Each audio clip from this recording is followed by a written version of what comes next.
On va commencer par les questions. On va prendre 2 questions dans la salle Oui. pour répondre durant 20 minutes. Et puis par la suite, continuer par l'exposé De ce soir. de ce soir. Voilà. Merci. Oui.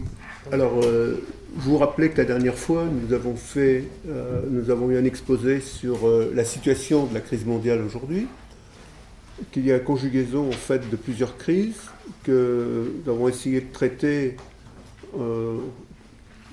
pour commencer ce qui apparaît comme l'aspect financier de la crise, qui se reporte sur l'endettement public en particulier.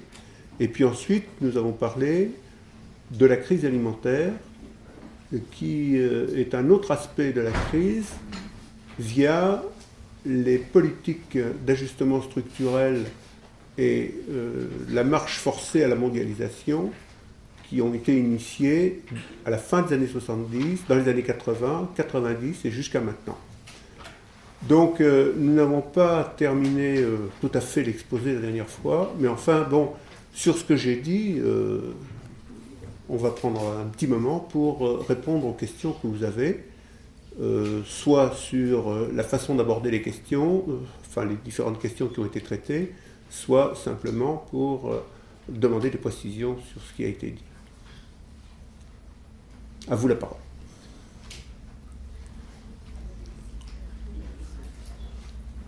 Oui.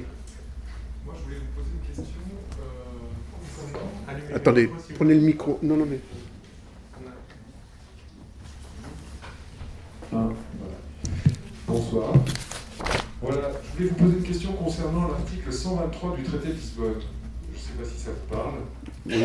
C'est un article qui stipule qu'il est interdit à la Banque Centrale Européenne et aux banques centrales des États membres, si après nommées, Banque Centrale Nationale, d'accorder des découvertes ou tout autre type de crédit aux institutions, organes ou organismes de l'Union, aux administrations centrales, aux autorités régionales ou locales, ou aux autres autorités publiques, aux organismes ou entreprises publiques et États membres. L'acquisition directe par la Banque Centrale Européenne ou les banques centrales nationales des instruments de leur dette est également interdite. D'accord. Donc, moi, c'est quelque chose qui m'interpelle. C'est-à-dire qu'en gros, les États sont obligés de se financer auprès des organismes privés. Ouais. En gros, c'est le contenu de ce texte-là. D'accord. Donc, je voulais savoir si c'est juste un parti pris idéologique d'imposer aux États ce type de financement, ou alors éventuellement s'il y a une cause bien particulière qui justifie ce type de disposition sur le plan européen. D'accord. Alors, la question de l'article 123 du traité de Lisbonne, je prends tout de suite cette question parce qu'elle est tout à fait fondamentale par rapport, disons, aux échéances qui sont les nôtres. Ah, vous voulez que je parle dans le micro? D'accord. Bon, alors, tout le monde a compris la question d'abord? Bon. Alors, l'article 123 du traité de Lisbonne, effectivement, c'est un article extrêmement important. Du reste, il va y avoir une suite. Vous savez qu'il est en train de se préparer, enfin, une tentative de préparation, je crois, d'une modification de la Constitution qui vise à interdire tout déficit budgétaire. C'est-à-dire que nous avons une instance en République, séparation des pouvoirs, un pouvoir exécutif, un pouvoir législatif, un pouvoir judiciaire, et il est dévolu au pouvoir législatif de fixer ce que sera la contribution fiscale des citoyens et dans quelles conditions cette contribution fiscale sera exécutée et à quoi elle servira, etc. C'est le vote du budget. Bon, à partir du moment où on dessaisit l'instance législative de la République parce qu'il y a une interdiction de déficit budgétaire, alors que le déficit budgétaire peut être nécessaire dans certaines circonstances, je vais y revenir tout de suite, eh bien, il y a quelque chose, un acte extrêmement grave et qui se discute non seulement économiquement, mais politiquement. Donc, je ferme la parenthèse sur cette question, mais on revient à la question de l'article 123. Donc, l'article 123, il stipule que la Banque Centrale Européenne n'est pas autorisée à acheter ou à accorder des facilités de crédit ou à accorder des fonds à tous les organismes publics de l'Union européenne. À savoir que lorsque un pays européen se trouve avoir une balance extérieure déficitaire, par exemple, ou que la dette publique est difficile ou il est incapable d'honorer sa dette publique, ce pays doit faire appel aux marchés financiers internationaux pour pouvoir régler ce qu'il doit, pour pouvoir régler ses dettes, plus simplement. Et alors, est-ce que c'est quelque chose qui est de l'ordre de l'idéologie ou de l'ordre, disons, directement politique? Moi, je dirais que c'est d'ordre économique d'abord, parce que tout dans le traité de Lisbonne, si vous voulez, est pensé et rédigé en fonction de l'ouverture des marchés, et particulièrement des marchés financiers, et qu'il est évident que si les États sont incapables d'assumer à eux seuls la gestion de leurs dettes, eh bien, il va falloir faire appel aux marchés financiers. Donc, si vous voulez, ça contentait politiquement une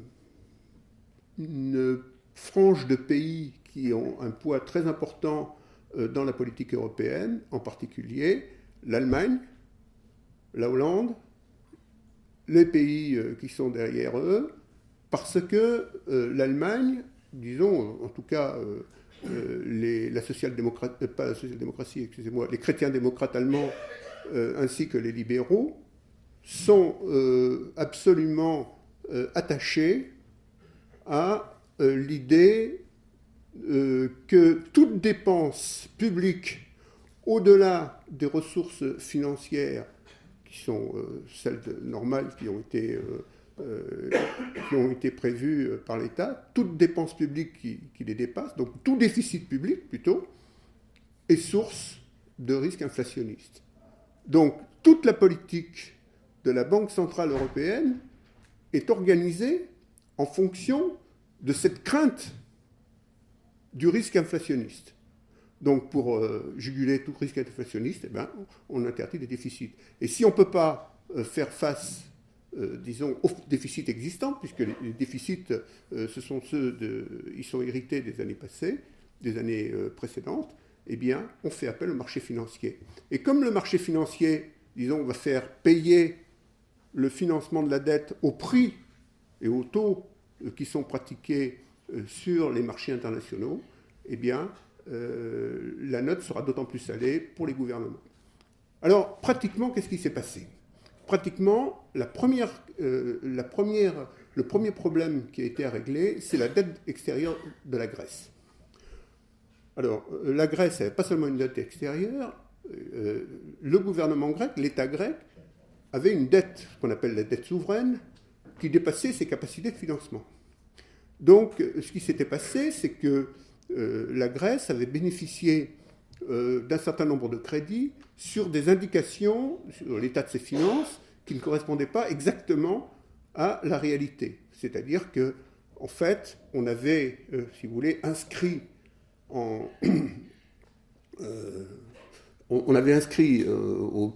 bilan des sommes qui n'étaient pas encore tout à fait rentrées, c'est-à-dire des recettes fiscales qui étaient prévisionnelles pour les années fiscales en cours. Ce qui est bien que lorsque des banques allemandes, françaises et anglaises ont souscrit de la dette de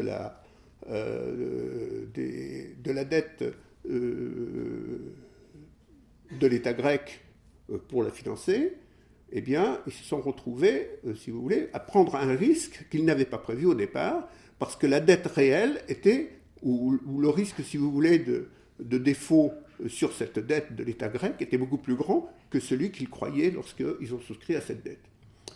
Alors, qu'est-ce qui s'est passé? Eh bien, il s'est passé que, en fait, la Banque centrale européenne a été obligée quand même si vous voulez, de garantir une partie de la dette. C'est-à-dire de déroger à cette règle de l'article 123 pris au pied de la lettre. Et puis après, on s'est retrouvé avec la crise irlandaise. Alors là, c'était beaucoup plus compliqué. Pourquoi ? Parce que l'Irlande, on avait peur que l'Irlande, disons, prenne la même position que l'Islande. Vous savez ce que c'est, la position de l'Islande. L'Islande, donc, c'est un tout petit pays. Dans ce petit pays, il n'y a pas une dette considérable, mais par habitant, ça représentait quelque chose comme 30 000 ou 40 000 euros. Bon. Qu'est-ce qu'ont fait l'Islandais, pardon ? Ils ont demandé à ce qu'il y ait un référendum sur le paiement ou non de la dette, et par référendum, ils ont refusé de payer la dette. Tout bêtement. Et ils ne se supportent pas plus mal, du reste. Donc, qu'est-ce qui s'est passé ? C'est que, en fait, c'est-à-dire que les banques anglaises, principalement, ainsi qu'un peu les banques allemandes, qui avaient souscrit à la dette publique islandaise, eh bien, ils ont été pour leur argent. Et alors, pour l'Irlande, eh ben, la crainte, c'était que les Irlandais, en fait, suivent l'exemple des Islandais. Donc, au départ, si vous voulez, la Banque Centrale Européenne a fait des gros yeux, elle dit, il n'est pas question que nous, on achète ou on aide l'Irlande, parce que ce n'est pas à nous, etc. Mais comme les banques qui sont, si vous voulez, intéressées ou qui ont souscrit de la dette irlandaise sont les banques des principaux pays d'Union européenne, c'est-à-dire c'est toujours les mêmes, hein, c'est essentiellement la France, l'Allemagne et l'Angleterre, accessoirement l'Italie, les banques italiennes et peut-être les banques espagnoles. Mais en fait, c'est l'Allemagne, la France et l'Angleterre, si vous voulez, qui sont en première ligne par rapport à cette dette. Et si l'Irlande fait défaut, ce sont ces banques qui se retrouvent, si vous voulez, à assurer ou à assumer les frais de cette défaillance, c'est-à-dire que leurs créances se dévalorisent pour autant. On verra ça tout à l'heure, du reste, quand on parlera du capital fictif. Donc, le résultat des courses, c'est que il s'est passé quelque chose de drôle, c'est que la Banque Centrale Européenne, au lieu de financer, de dire je vais sortir des crédits et puis on va passer des crédits à l'Irlande, la dette irlandaise, elle se balade dans les caisses des banques qui ont souscrit cette dette. Et ces banques, elles essayent de fourguer ces titres sur ce qu'on appelle le second marché. Et la Banque Centrale Européenne est intervenue sur ces seconds marchés pour récupérer de la dette irlandaise. Donc, vous voyez, il y a l'article 123, il y a le droit, et puis il y a les faits. Pourquoi ? Eh bien, très simplement, c'est parce que derrière l'Irlande, vous avez encore l'Espagne. En Espagne, c'est encore plus compliqué parce que vous avez ce qu'on appelle les caisses régionales d'épargne ils sont toujours très impliqués dans le financement, disons, de l'immobilier, dans la construction immobilière. Et vous savez qu'en Espagne, il y a une panne de l'immobilier qui est telle que c'est par millions, je ne sais pas, mais en tout cas, il y a plus d'1 million, 1,5 million de logements qui sont construits et qui ne trouvent pas d'acquéreurs. Donc, évidemment, les banques qui ont financé, si vous voulez, les sociétés de construction, les promoteurs, etc., tous les gens qui étaient intéressés à ça, se retrouvent avec des créances non payées. Donc, parce que ces appartements devaient être vendus, et donc les banques, normalement, devaient retrouver leurs fonds et les affaires allaient bien. Or là, il y a quelque chose entre 80 et 100 milliards d'euros, il y a un trou. Donc le trou, il est à ajouter au trou des finances publiques espagnoles, qui voient leur rentrée fiscale énormément baisser, alors que les dépenses sont pratiquement les mêmes. On a beau les comprimer, mais disons, les dépenses baissent beaucoup moins que les rentrées fiscales. Si bien que le déficit, si vous voulez, de l'État est considérable, le déficit des régions est considérable aussi. Donc la dette souveraine augmente, la dette des banques s'ajoute à cette dette souveraine. Donc on estime que rien qu'en Espagne, il faudrait quelque chose dans les 6 mois qui viennent, 200 à 250 milliards d'euros pour, disons, faire la soudure avec une hypothétique reprise et disons, un report de dette ultérieur.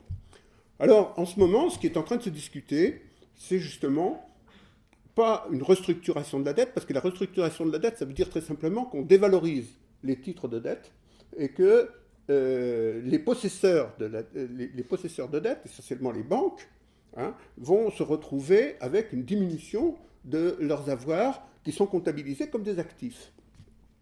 Donc, pour éviter ça, on est en train de négocier des différements de paiement. Si vous voulez, on dit qu'une dette arrive à maturité lorsque on arrive à l'échéance du paiement, c'est-à-dire du règlement de la dette, ça efface la dette, c'est la maturité, on n'en parle plus. Mais là, comme la dette, et particulièrement la dette publique, la dette souveraine, il y en a une partie qui arrive à échéance dans les mois qui viennent, eh bien, on a déjà prévu par la Banque Centrale Européenne la possibilité de repousser des échéances et de racheter sur le second marché encore une partie de la dette qui est en circulation. C'est-à-dire qu'en fait, si vous voulez, on est dans un jeu de domino. C'est-à-dire qu'on a commencé par la Grèce. En fait, derrière la Grèce, il y a l'Irlande. Derrière l'Irlande, il y a le Portugal, il y a l'Espagne, l'Angleterre, l'Italie et la France. Et que s'il y a un domino qui s'écroule, eh bien, en s'écroulant, il va faire tomber les autres. Pourquoi ? Très simplement, c'est parce que les 3/4 de cette dette, ce sont des dettes croisées entre banques. D'accord ? Et ces dettes croisées entre banques vont toucher à la solvabilité des banques. La solvabilité des banques, si vous voulez, ça va provoquer le clash qui s'est provoqué aux États-Unis fin 2007, en 2008, lorsque les banques américaines se sont retrouvées avec une menace d'effondrement de leurs actifs. Donc elles ne se faisaient plus confiance les unes dans les autres, donc ça interrompait complètement la circulation du crédit. Donc, si vous voulez, tous les gens qui étaient détenteurs de monnaie, la monnaie disparaît. Elle disparaît des transactions. Il n'y a plus de transactions. Donc, à partir de là, si vous voulez, il n'y a plus de financement de l'économie, donc c'est le collapsus. Et donc, la question qui se pose aujourd'hui, c'est que cette réglementation de l'article 123 est absolument inapplicable en cas de crise, parce que si on l'applique, c'est le collapsus assuré pour l'économie européenne. Voilà, pour répondre à votre question, je m'excuse, j'étais un peu dans le détail, mais il faut aller dans le détail pour comprendre, si vous voulez, c'est des choses un petit peu complexes, mais bon. Voilà, moi c'est ce que j'ai compris, peut-être que... Juste avant, il y a eu la Hongrie, donc avant... Ah oui, mais... La Hongrie a été sauvée par le FMI et la Banque centrale. Alors, en accro par rapport à l'article 123. D'accord. Alors, je n'ai pas parlé du FMI parce que le FMI joue un rôle aussi important. Parce que, en fait, la Banque Centrale Européenne ne fonctionne qu'avec l'aval du FMI. Alors, pourquoi ? Parce que, en fait, le FMI, lorsqu'il y a une dette de cette importance, si vous voulez, sur le marché, et qu'il y a un risque de défaut, en fait, c'est le FMI qui est le garant en dernier ressort. C'est-à-dire que c'est le FMI qui va se porter garant du paiement à terme de la dette.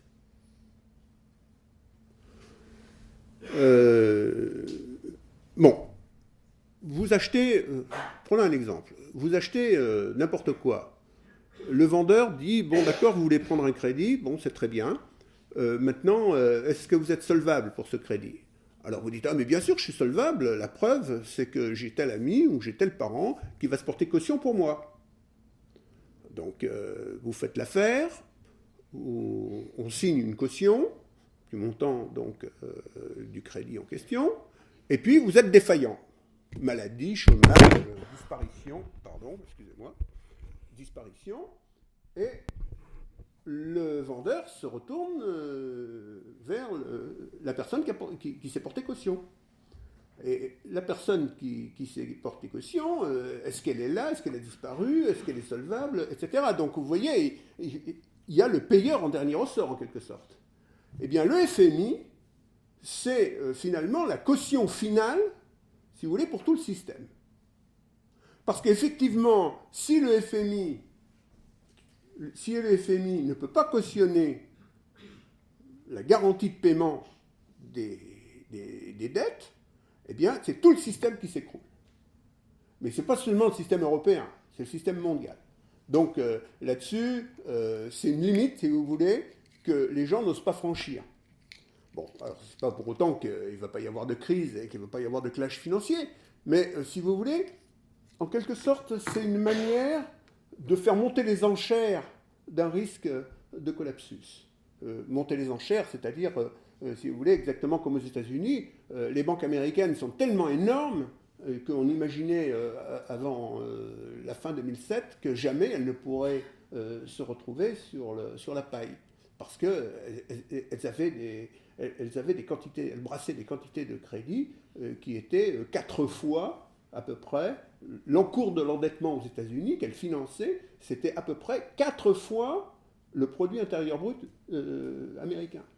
C'est-à-dire 40 000 milliards de dollars, en gros.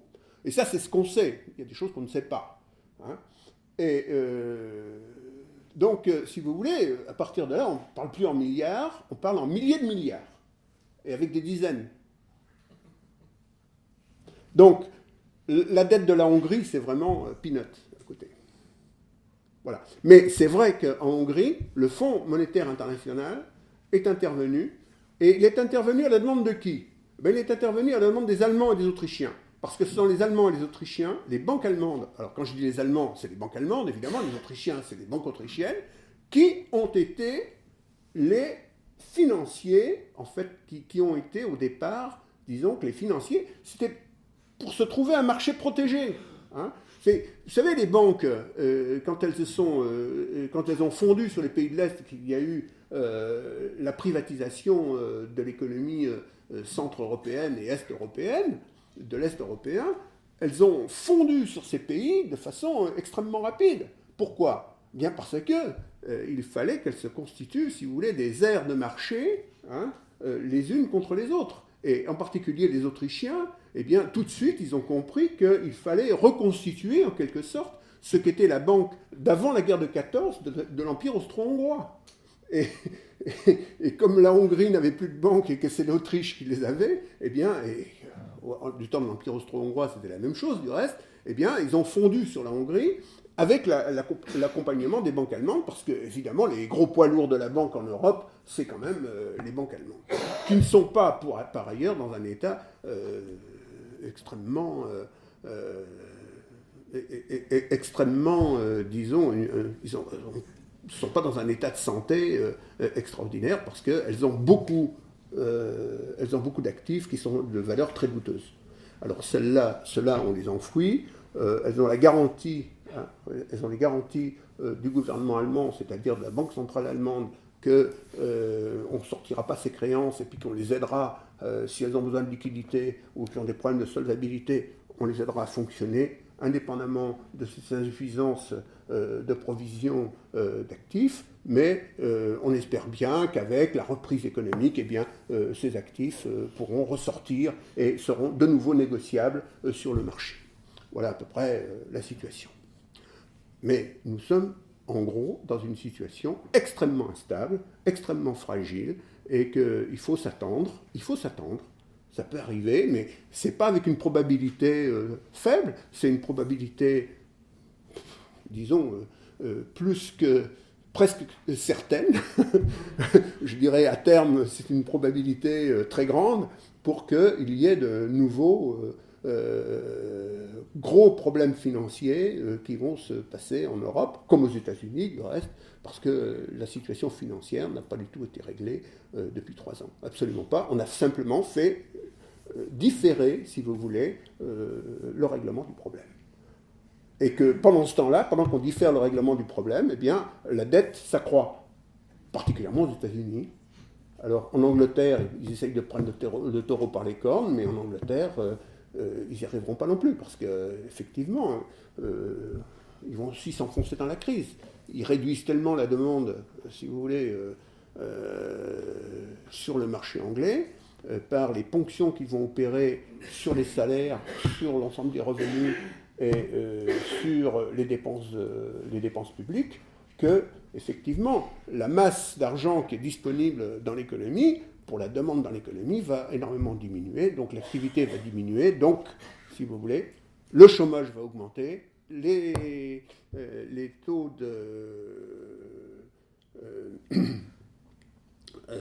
les taux d'occupation des capacités productives vont diminuer aussi, et donc les rentrées fiscales diminueront, et donc on rentre dans un processus à la japonaise, c'est-à-dire désinflationniste, malgré toutes les salades qu'on nous raconte sur l'inflation. Il y a une inflation, mais sur certains marchés seulement, mais il y a une déflation, si vous voulez, dans la société.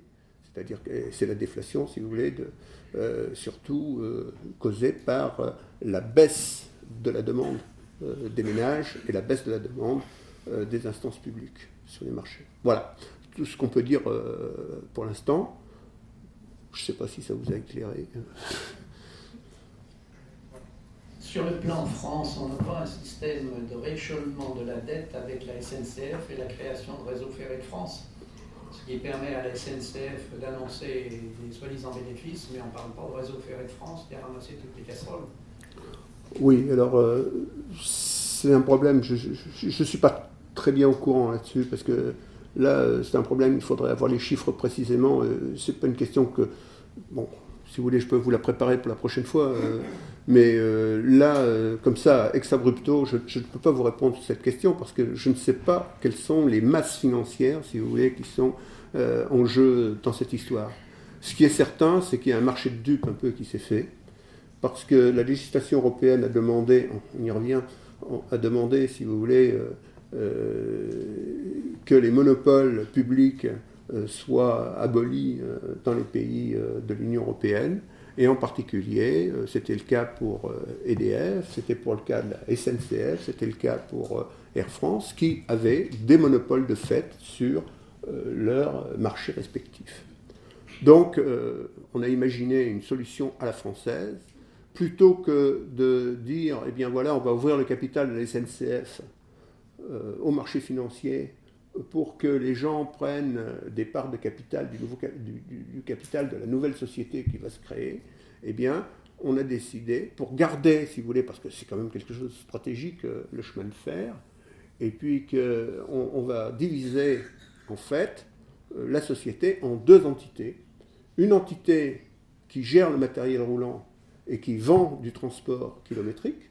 Elle vend du transport kilométrique passager, elle vend du transport kilométrique marchandises, et puis une deuxième société qui va s'occuper de vendre des services de voie ferrée. Qu'est-ce que c'est que les services de voie ferrée ? Eh bien, services de communication, si vous voulez, mais infrastructurels.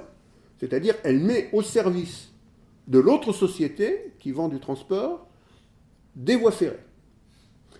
Et que cette société, c'est une société qui devrait, pour renouveler le réseau et pour l'entretenir, absorber énormément de capital, énormément de dépenses. Comme la négociation entre la société prestataire de services de transport et la société qui est gestionnaire du réseau ferré, la négociation elle a tourné à l'avantage de la première au détriment de la seconde, parce que on voit bien qu'entre les deux, il y a une question de partage de profit, puisque maintenant il y a quand même des actionnaires, etc. Eh bien, Réseau Ferré de France se retrouve avec... Et puis, attention, c'est que le Réseau Ferré de France, en fait, la SNCF était dotée de crédits spéciaux qui étaient des crédits de l'État pour, si vous voulez, des obligations de service public. C'est-à-dire que, comme la SNCF était soumise à des contraintes de service public, l'État s'engageait à participer, finalement, au coût de fonctionnement du service public en tant que tel. Donc, dans le service public, il y avait le fonctionnement d'un certain nombre de lignes, le fonctionnement d'un certain nombre de trains, etc., etc. Bon, je passe des trucs. Il y avait des histoires de réduction de congés payés, familles nombreuses, des invalides, des machins, etc., etc. Bon, toute une série d'acquis sociaux qui datent du reste. Il y en a même qui remontent jusqu'à 1936, à peu près. Date de la nationalisation de la société française, de la société, des PLM et des autres, de la constitution de la Société nationale des chemins de fer français. Bon, passons. Bref. Donc, il y avait une dotation spéciale pour l'entretien du réseau ferré, qui correspondait à une mission de service public. À partir du moment où on scinde la société, où il n'y a plus de possibilité, parce que c'est la communauté européenne qui édicte les principes de financement et qui dit que c'est interdit pour l'État d'aider au financement des sociétés même qui assument des services publics, c'est-à-dire que les sociétés qui assument des services publics, eh bien, elles doivent s'autofinancer. Donc, ça veut dire que le prix de la prestation qu'elles livrent à leurs clients doit être assumé par le prix qui est payé par le client. Donc, vous voyez le caractère social de la chose. Eh bien, Réseau de France, Réseau ferré de France se retrouve donc dans une situation de déficit. Alors, je ne sais pas combien, je ne sais pas quelle est l'échéance, etc. Mais c'est un problème, je dirais, c'est un problème pas du tout économique, c'est un problème politique. C'est-à-dire c'est une politique qui est imposée par Bruxelles ou par Strasbourg, accessoirement, pour, si vous voulez, mettre les services publics sous la coupe financière de sociétés privées. Parce qu'il est évident qu'à partir du moment où on est obligé de faire appel à des financements privés, eh bien, le coût va être d'autant plus important. Hein, parce que, voilà. Bon, est-ce que je suis clair? Aussi clair que le gouvernement? Bon. Oui. Alors, on va arrêter là. On va reprendre sur nos questions. Peut-être encore un mot? Quelqu'un veut dire un mot? Non? Bon, allez, on va, parce qu'il est déjà 8 heures et qu'on voudrait, disons, ce soir, j'ai promis que je serai dans les clous. C'est-à-dire que je terminerai avant l'heure fatidique. Bon, alors, donc je vais essayer de tenir ma promesse et nous allons commencer. Donc, la dernière fois, oui.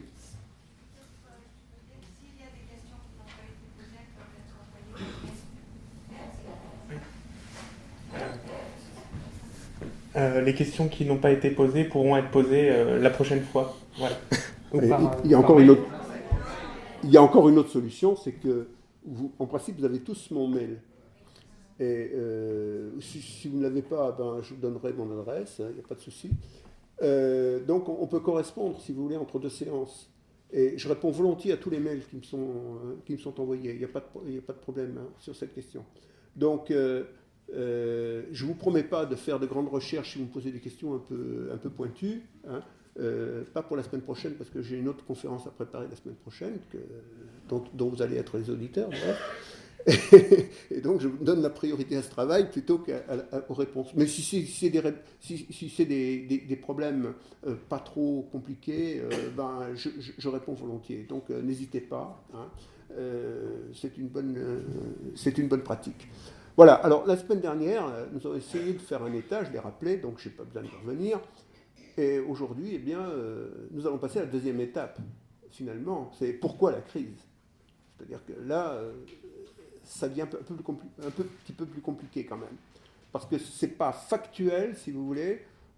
On est dans un processus historique. Et c'est une question qui n'est pas traitée dans les livres d'économie. C'est une question qui n'est pas traitée. Alors, la meilleure preuve, c'est le vocabulaire qui est utilisé. Vous avez 1000 bouquins sur la crise financière qui sont sortis, mais il n'y en a pas un qui reprend le pourquoi des crises financières. Ou alors de façon extrêmement générale et extrêmement, disons, qui ne permet pas de bien comprendre le problème. Alors, ce que j'ai voulu dans cette université populaire, parce que nous, on a envie d'être, si vous voulez, d'être des vrais citoyens, c'est-à-dire de savoir de quoi on parle, et la question de la crise, c'est quand même une question essentielle aujourd'hui, non seulement par ses conséquences, mais parce que, si vous voulez, c'est toute la marche du système économique dans lequel nous sommes insérés qui est en jeu. Et vous allez voir que ce n'est pas une formule toute faite, hein, c'est vraiment une réalité. J'en ai parlé la dernière fois. Donc, je vais essayer de reprendre, si vous voulez, le mode même du fonctionnement de ce qu'on appelle le capital. Bon, nous sommes dans une société, alors je vais développer ça en 3 temps. Hein. Dans un premier temps, je vais parler de ce qu'on appelle l'accumulation. Hein. Comment le capital produit du capital. Hein. Alors évidemment, vous voyez, on a tout de suite une terminologie qui est une terminologie un peu spécieuse, diront certains, parce que c'est une terminologie marxiste. Il se trouve que justement, Marx est l'économiste qui a été le plus loin dans la compréhension du fonctionnement du capital. Et que, par exemple, vous prenez un auteur comme Keynes au XXe siècle, eh bien, il se retrouve complètement d'accord avec Marx, mais sur un autre plan. Keynes était un défenseur du pas un défenseur du capitalisme, ne remettait absolument pas en cause le capitalisme, mais il se retrouve à peu près sur les mêmes conclusions que Marx lui-même. Et après Marx, il y a eu une rupture dans la pensée économique, et cette rupture a fait qu'on a parlé d'économie qu'en termes de marché. C'est-à-dire que, et puis avec des a priori qui étaient du genre les produits créent leur propre marché, c'est-à-dire l'offre crée sa propre demande, et ainsi de suite. Donc tous les désajustements ne sont que momentanés. La monnaie est un voile qui masque les échanges, mais elle n'a aucun pouvoir en elle-même, etc. Alors que Marx expliquait tout à fait le contraire, et Keynes aussi. Donc il faut prendre son parti au départ. Il faut prendre son parti. Moi, je prends le parti des gens qui expliquent, et des gens qui cherchent à comprendre le fond des choses.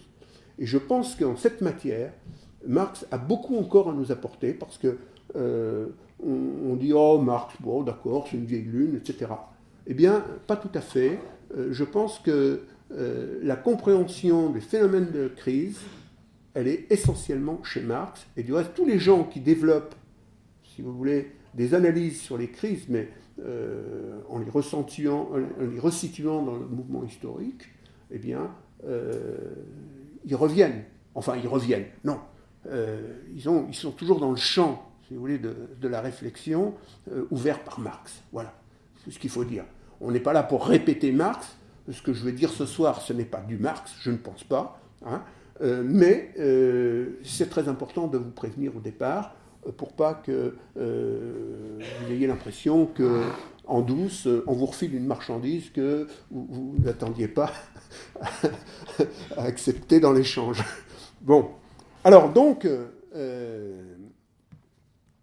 j'ai parlé de 3 étapes. Je veux dire, la première étape, c'est la constitution du capital et le phénomène même de sa reproduction, c'est-à-dire ce qu'on va appeler l'accumulation. C'est Marx qui a amené le mot, le premier.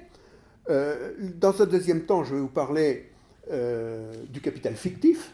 Ah tiens, qu'est-ce que c'est, le capital fictif? Qu'est-ce que c'est, cette histoire? C'est pas furtif, non? Non, c'est pas furtif, c'est fictif.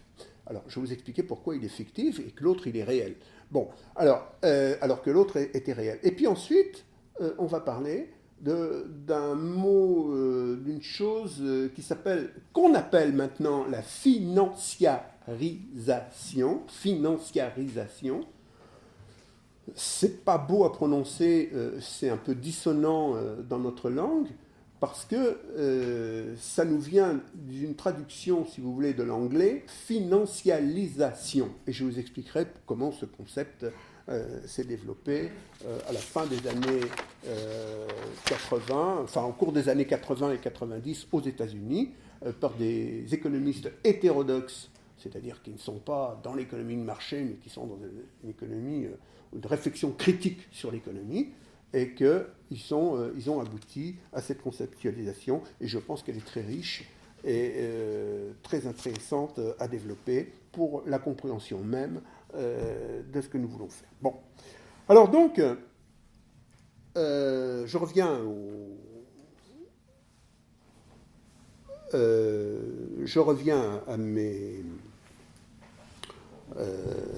à mon problème de départ, c'est la constitution du capital et de la production d'énergie.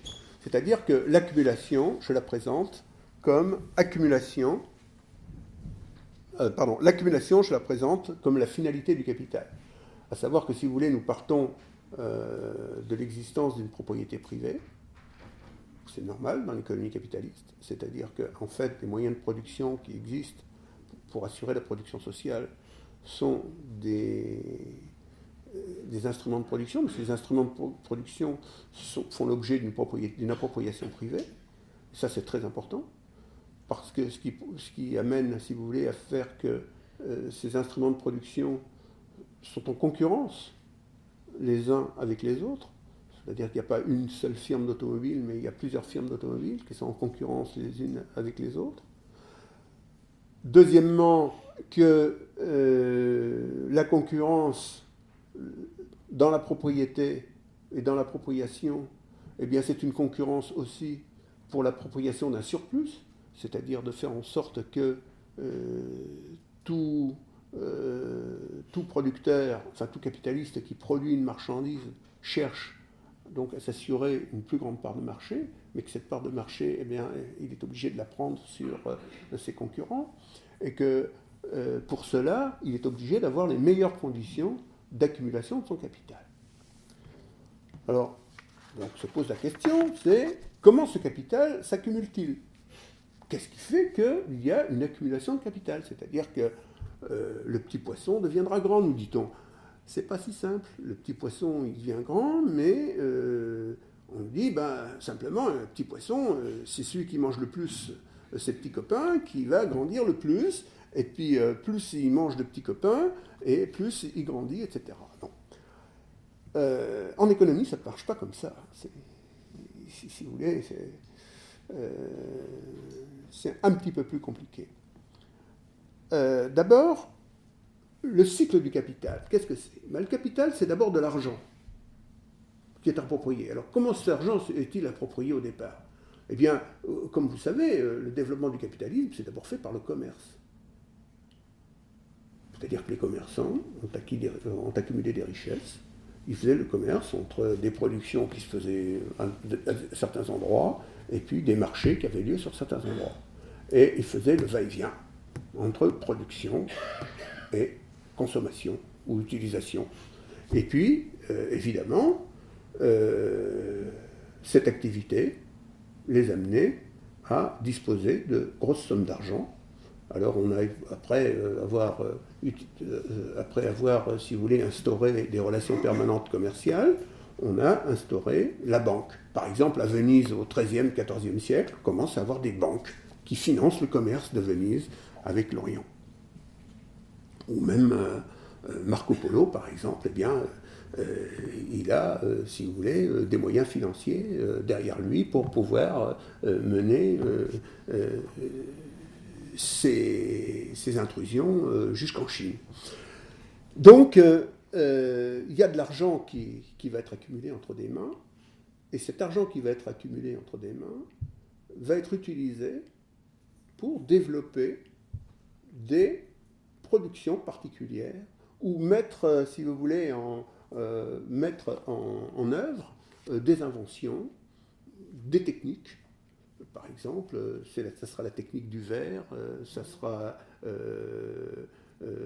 la technique qui consiste à travailler les pierres précieuses ou qui consistera à faire des tissages de soie. Au lieu d'aller chercher des tissus de soie en Chine, eh bien, la route de la soie, eh bien, on va commencer à faire des tissages en Europe même. Et pour faire des tissages en Europe même, eh bien, il faut des capitaux pour élever des verres à soie, construire des magnaneries, ensuite faire des filatures, ensuite tous les métiers qui vont faire que des étoffes de soie vont être vendues à des prix extrêmement élevés, à des richissimes familles, etc., qui elles-mêmes ont de l'argent, qui viennent d'autres branches du commerce, etc. Donc, si vous voulez, la société, au départ, la société, eh bien, elle génère, l'activité sociale génère de l'argent qui est approprié par des familles, par des individus. Par exemple, il y a un homme qui s'appelle Kruger au XVe siècle, au XVIe siècle, qui est un Austro-Hongrois et qui va avoir quelque chose, qui va avoir des manufactures et qui va avoir quelque chose comme 15 000 ouvriers qui vont travailler pour lui. C'est déjà un capitaliste avant la lettre. Alors qu'est-ce qu'il fait? Il vend des marchandises à Amsterdam, il en vend sur les grands lieux de foire dans le nord de l'Europe, il en vend pour les Vénitiens, etc. Et il s'assure, si vous voulez, un monopole. Un monopole, ça veut dire quoi? Ça veut dire que certaines marchandises, il faut passer par Kruger, exactement aujourd'hui, que si vous voulez un ordinateur dans certaines conditions pour faire certains travaux, il faut passer par IBM ou il faut passer par tel autre, etc. Voilà. Donc, ces gens, donc le capital au départ, c'est de l'argent. Qu'est-ce qu'on fait de cet argent? On achète des moyens de production, comme je viens de vous l'expliquer. C'est-à-dire que cet argent A, il va être transformé en moyen de production M. Jusque-là, pas de souci. Tout va bien. C'est-à-dire que l'argent, pour simplifier les choses, on dit que c'est du métal. Donc ça représente, si vous voulez, une valeur qui est une valeur de travail. Et puis, au lieu d'avoir de l'argent, du métal, or ou argent ou n'importe quoi, eh bien, on va le transformer en heure de travail machine, c'est-à-dire ou installation productive. Alors, ou même, si vous voulez, ça va être des minerais qu'il va falloir transformer, ou ça va être des carburants, ou ça va être n'importe quoi, tout qui concourt, si vous voulez, à assurer une production. Donc, si vous voulez, le capital, au départ, va se retrouver sous la forme de marchandises, que j'appelle M, moyen de production. Et puis, là-dedans, il va y avoir un processus de production qui va se faire. C'est-à-dire qu'on va transformer ça. Et pour transformer ça, il faut de la force de travail. Et c'est là que tout se gâte. Qu'est-ce que c'est que la force de travail? C'est une force de travail, c'est la marchandise que les capitalistes vont acheter sur un marché. Ce marché, c'est quoi? C'est vous, c'est moi, c'est n'importe qui, c'est des gens qui, pour vivre, comme de par leurs parents ou par leurs ancêtres, etc., ils ont été dépossédés de leurs propres moyens de subsistance, c'est-à-dire qu'ils n'ont plus de vaches, ils n'ont plus de terre, ils n'ont plus de... etc. Et bien souvent, ils n'ont même plus de maison. Donc, il faut qu'ils trouvent un autre moyen pour pouvoir subsister. Et pour subsister, ils vont offrir leur force de travail à des gens qui ont des moyens de production et qui, en échange de ce louage de force de travail, vont les payer en salaire. C'est simple. Mais vous allez voir, ça va se compliquer. Le problème, c'est que la force de travail, elle a une propriété absolument inouïe, incroyable, phénoménale. La force de travail produit plus de valeur qu'elle n'en consomme pour travailler.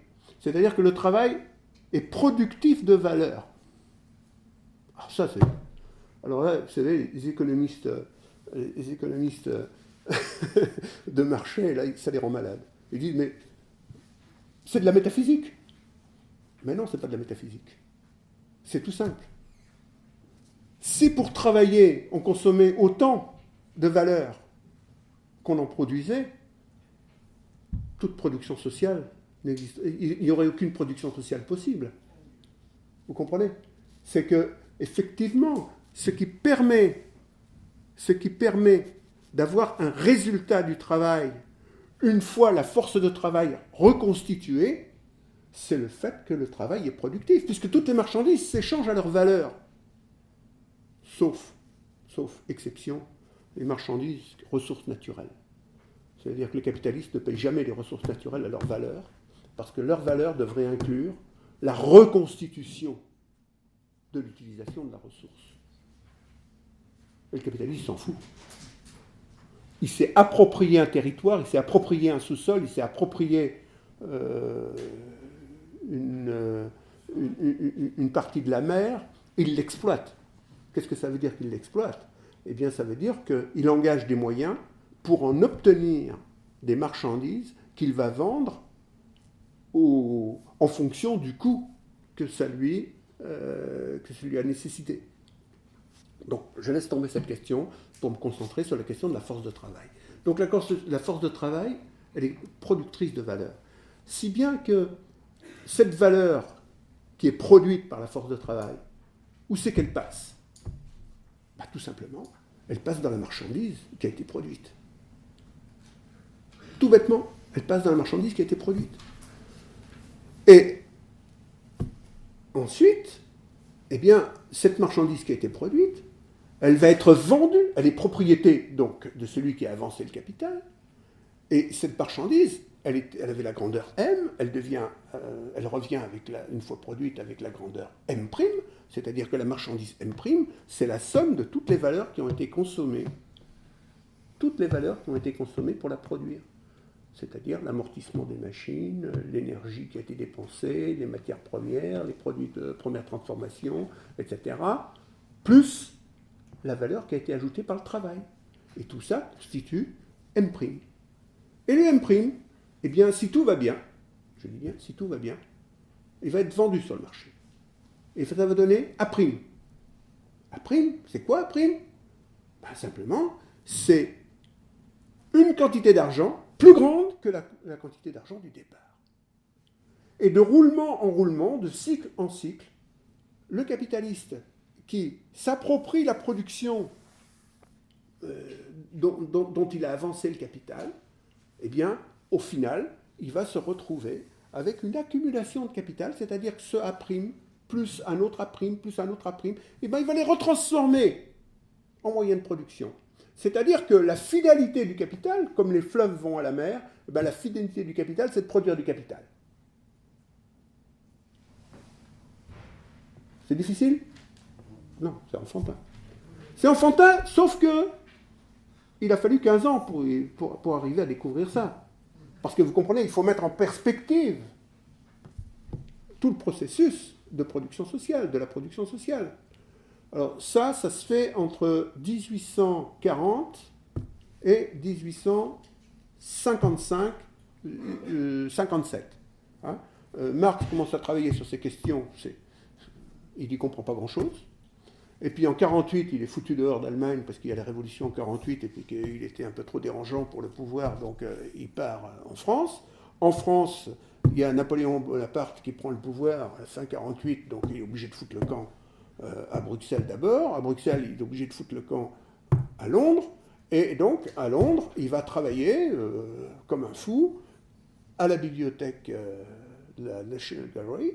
Et il va, donc, entre 1848 et 1857, produire ce qu'on peut dire, c'est la grande découverte de l'économie, en fait, au XIXe siècle. C'est celle-là.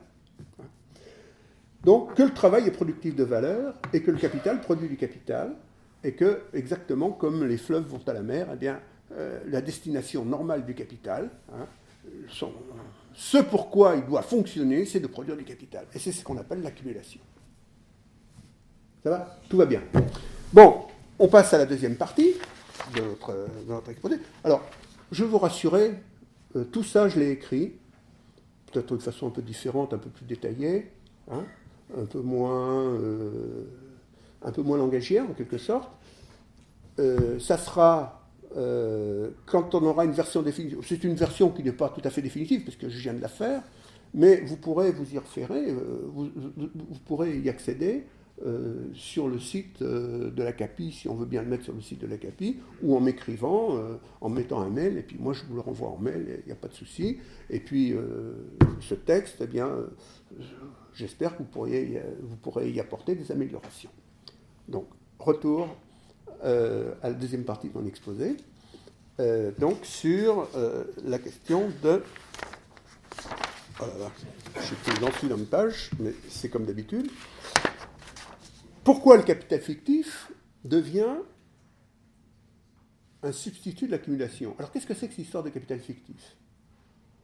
Comme je vous l'ai expliqué, à partir du moment où nous avons la production d'une accumulation de capital, cette accumulation de capital va s'accompagner de la mise en circulation d'une masse d'argent tout à fait considérable. Pourquoi?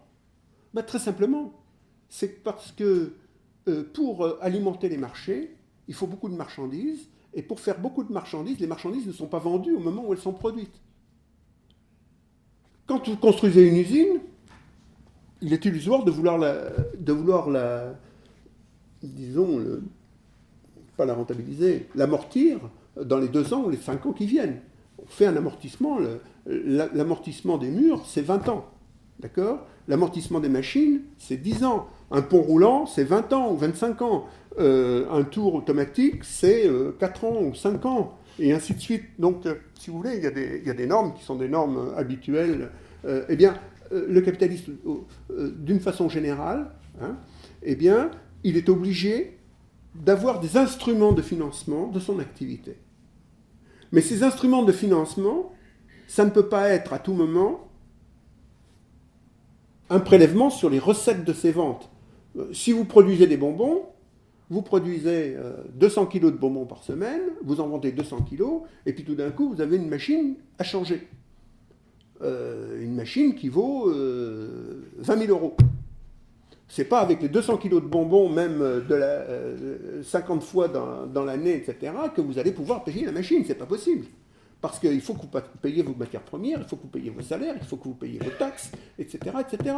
Donc, il va falloir que vous passiez par un emprunt, c'est-à-dire un banquier.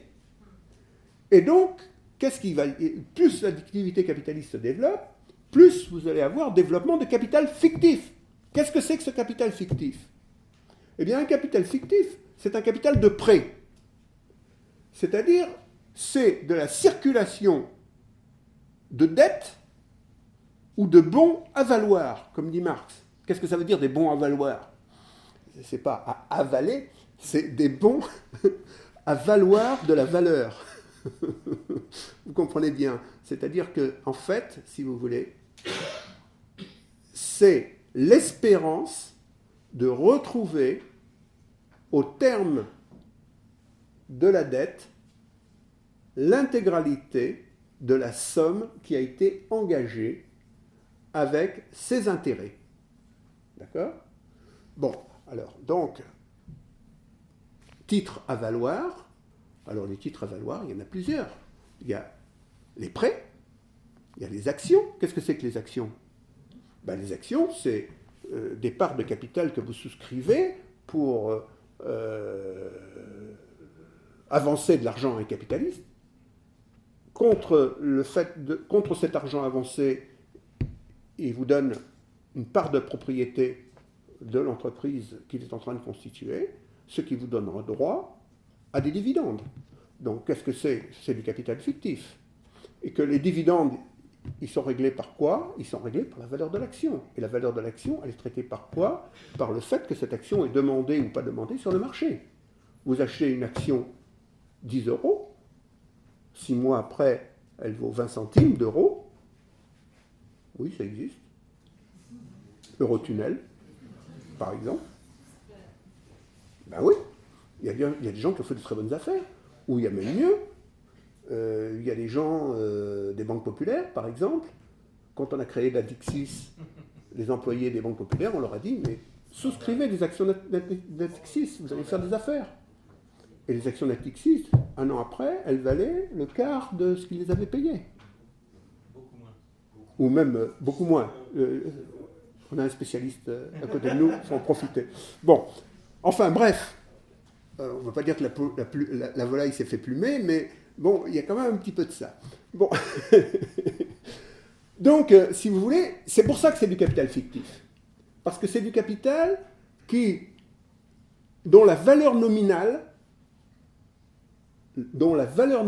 sera effective qu'au moment où il disparaîtra en tant qu'instrument de circulation, en tant que créance.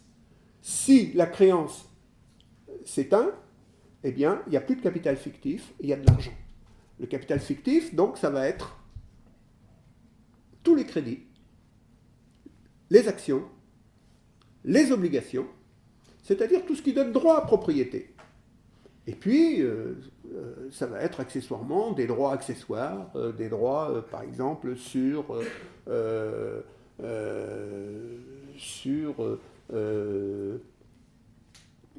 par exemple, des droits de passage, des droits, etc., qui sont toujours monnayables. Bref, l'essentiel, c'est le crédit, les actions, les obligations.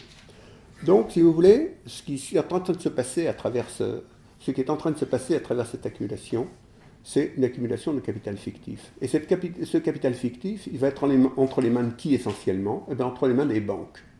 C'est-à-dire que, alors que le capitalisme va se développer, et particulièrement quand on va passer à la construction des chemins de fer, à la construction des grandes rénovations urbaines, à la construction des grands chantiers, par exemple à la construction de grands canaux dans le nord de l'Europe, etc., on va mobiliser des masses de capitaux considérables, et ces masses de capitaux considérables, ça va être du capital fictif, au départ. Et ce capital fictif, ensuite, il va être investi dans des chantiers, dans des réalisations, etc., mais il est bien évident que les banques, à partir de ce moment-là, vont jouer un rôle tout à fait essentiel dans l'économie. Vous êtes d'accord avec moi? Si jamais. Alors, qu'est-ce qui se passe? Et c'est là que ça devient intéressant. Eh bien, il se passe que, comme les capitaux sont en concurrence les uns avec les autres, ben, les capitalistes, ils vont essayer de serrer la vis, hein, serrer les boulons. Et qu'est-ce qu'ils font pour serrer les boulons? Eh bien, ils vont essayer de réduire leurs coûts au maximum. C'est-à-dire qu'au fur et à mesure, si vous voulez, la concurrence s'exacerbe parce que les capacités de production grandissent, on tend vers quoi? Ben, vers la saturation des marchés. Ah, grave. Si les marchés sont saturés, ou deviennent saturés, eh bien, ça veut dire qu'on va avoir de plus en plus de mal à vendre. Donc, il va falloir, pour être le meilleur vendeur, qu'est-ce qu'il faut? Baisser les prix. Il faut baisser les prix. C'est ce qu'on appelle aujourd'hui la compétitivité. Compétitivité. J'ai eu beaucoup de temps à comprendre pourquoi ça s'appelait compétitivité. Parce que c'est la concurrence. Donc c'est du rentre-dedans. Et comment on gagne en compétitivité alors que tout le monde paye l'électricité le même prix, que les loyers de l'immobilier le même prix, que les matières premières le même prix, etc. Et comment on fait? Ah ben, c'est tout simple. On va baisser les rémunérations. Donc c'est la course à l'échalote. Mais qu'est-ce que c'est l'échalote? L'échalote, c'est le salaire. Et plus on arrive près de l'échalote, plus le salaire baisse. C'est-à-dire que ceux qui auront les gains de compétitivité les meilleurs, ce sont ceux qui seront capables de diminuer leur coût de rémunération de la façon la plus draconienne. Donc, si vous voulez, qu'est-ce qui va se passer? Eh bien, d'un côté, il se passe rétrécissement du marché parce qu'augmentation de la concurrence, et de l'autre côté, ce qui se passe, c'est la réduction de la demande sur le marché, parce qu'il y a moins de pouvoir d'achat. Que si vous faites vous faites des produits, des vêtements, par exemple, si vous êtes spécialisé dans les chaussettes, les gens, ils consomment 5 paires de chaussettes par an. Bon, c'est pas un problème, ça ne coûte pas trop cher. Mais attention, si les salaires viennent à baisser, et de façon générale, si le coût de la vie augmente par ailleurs, par exemple le coût des loyers, le coût des transports, etc., sur quoi on va rabioter? On va rabioter le coût de l'essence, on va rabioter sur les chaussettes, comme sur beaucoup d'autres choses. Donc il y a moins de chaussettes à vendre sur le marché. D'accord? Et s'il y a moins de chaussettes à vendre sur le marché, eh bien il faut s'adapter aux nouveaux coûts. Alors, on n'est pas à l'époque où on va transplanter, on va fabriquer une usine à Hong Kong ou à Nankin, et puis 6 mois après, on va inonder le marché européen avec des nouvelles chaussettes fabriquées made in China. C'est pas possible. Donc, on va se retrouver très vite dans des situations de crise, et c'est la première des crises, qui commence du reste par une crise alimentaire, c'est 1848, dans toute l'Europe. Pourquoi 1848? Eh bien parce que le prix du pain, le prix de la farine augmente, le prix du pain augmente. Le pain, c'est 60 à 80% de l'alimentation, du coût de l'alimentation. Si vous voulez, le salaire, il se mesure en kilos de pain qu'on peut acheter avec un salaire, à l'époque. Donc, à partir de ce moment-là, eh bien, c'est l'émeute, puisque les gens, ils n'ont plus les moyens de vivre. Ils ont des salaires, le prix du pain augmente, le salaire ne suffit pas pour payer le pain, donc, vous voyez tout ce qui s'ensuit. Bon, donc, voilà, et évidemment, mais pourquoi le prix du pain a augmenté? Eh bien, le prix du pain a augmenté parce qu'il y a la conjonction de mauvaises récoltes et puis de saturation du marché. C'est-à-dire que le marché est saturé. Donc c'est à partir de ce moment-là que les capitalistes vont dire mais comment on va pouvoir s'en sortir? Et il y en a quelques-uns qui vont trouver l'astuce et vont dire ben voilà, eh bien, au lieu de faire des tissages qui coûtent cher, qui ont des heures de travail, etc., on va faire de la toile à bon marché, de la toile fine à bon marché, avec des nouveaux procédés techniques. Et comme ça, eh bien, les gens qui ne portaient pas de sous-vêtements, ben, ils vont se mettre à porter des sous-vêtements, etc., parce que ça va être à la portée de tout le monde. Et le port du sous-vêtement a commencé à peu près en 1848, en tout cas en France. En Angleterre, un tout petit peu avant. Mais pourquoi ? Parce qu'il y a eu, si vous voulez, cette crise qui a déterminé l'accès à un nouveau marché, c'est-à-dire lancer véritablement un nouveau produit. Bon, alors ça c'est une anecdote, c'est pas ça le problème. Mais le problème, si vous voulez, c'est que ce processus d'accumulation, il tend à être contredit par les limites que le marché impose à l'accumulation. C'est-à-dire qu'à la fois il y a accumulation et à la fois il y a un effet butoir. Il y a un moment où ça bute contre quelque chose. Et ce quelque chose, c'est la capacité d'absorption du marché. Et qu'à partir du moment où les capitalistes ne peuvent plus espérer un profit ou un A', pour reprendre l'exemple initial, un A' supérieur ou égal à A, au A de départ, au capital argent qu'ils ont engagé au départ, eh bien, c'est quoi ? C'est la faillite assurée. C'est-à-dire que les banques retirent l'échelle. Elles disent non, mais non, nous on ne veut plus vous suivre, donc on ne fait plus de crédit. À partir du moment où ils n'ont plus de crédit, ils ne peuvent plus payer le salaire, ils ne peuvent plus payer les fournisseurs. Et puis une faillite, 2 faillites, 3 faillites en train de la 4e, etc. Et c'est les banques qui y passent à leur tour, etc. Et c'est ça la crise. C'est-à-dire que la crise, on la perçoit comme un phénomène monétaire, comme un phénomène financier. En particulier, le phénomène monétaire, c'est que les gens fuient devant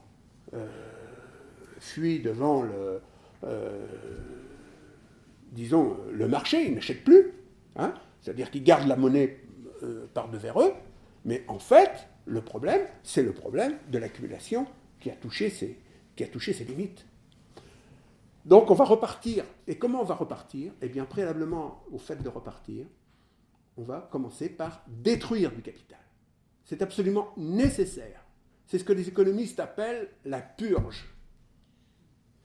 Et la purge, chez nous, elle est permanente. Elle est permanente. C'est-à-dire que depuis les années 20, elle a toujours été à l'ordre du jour, de façon plus ou moins importante, dans les économies.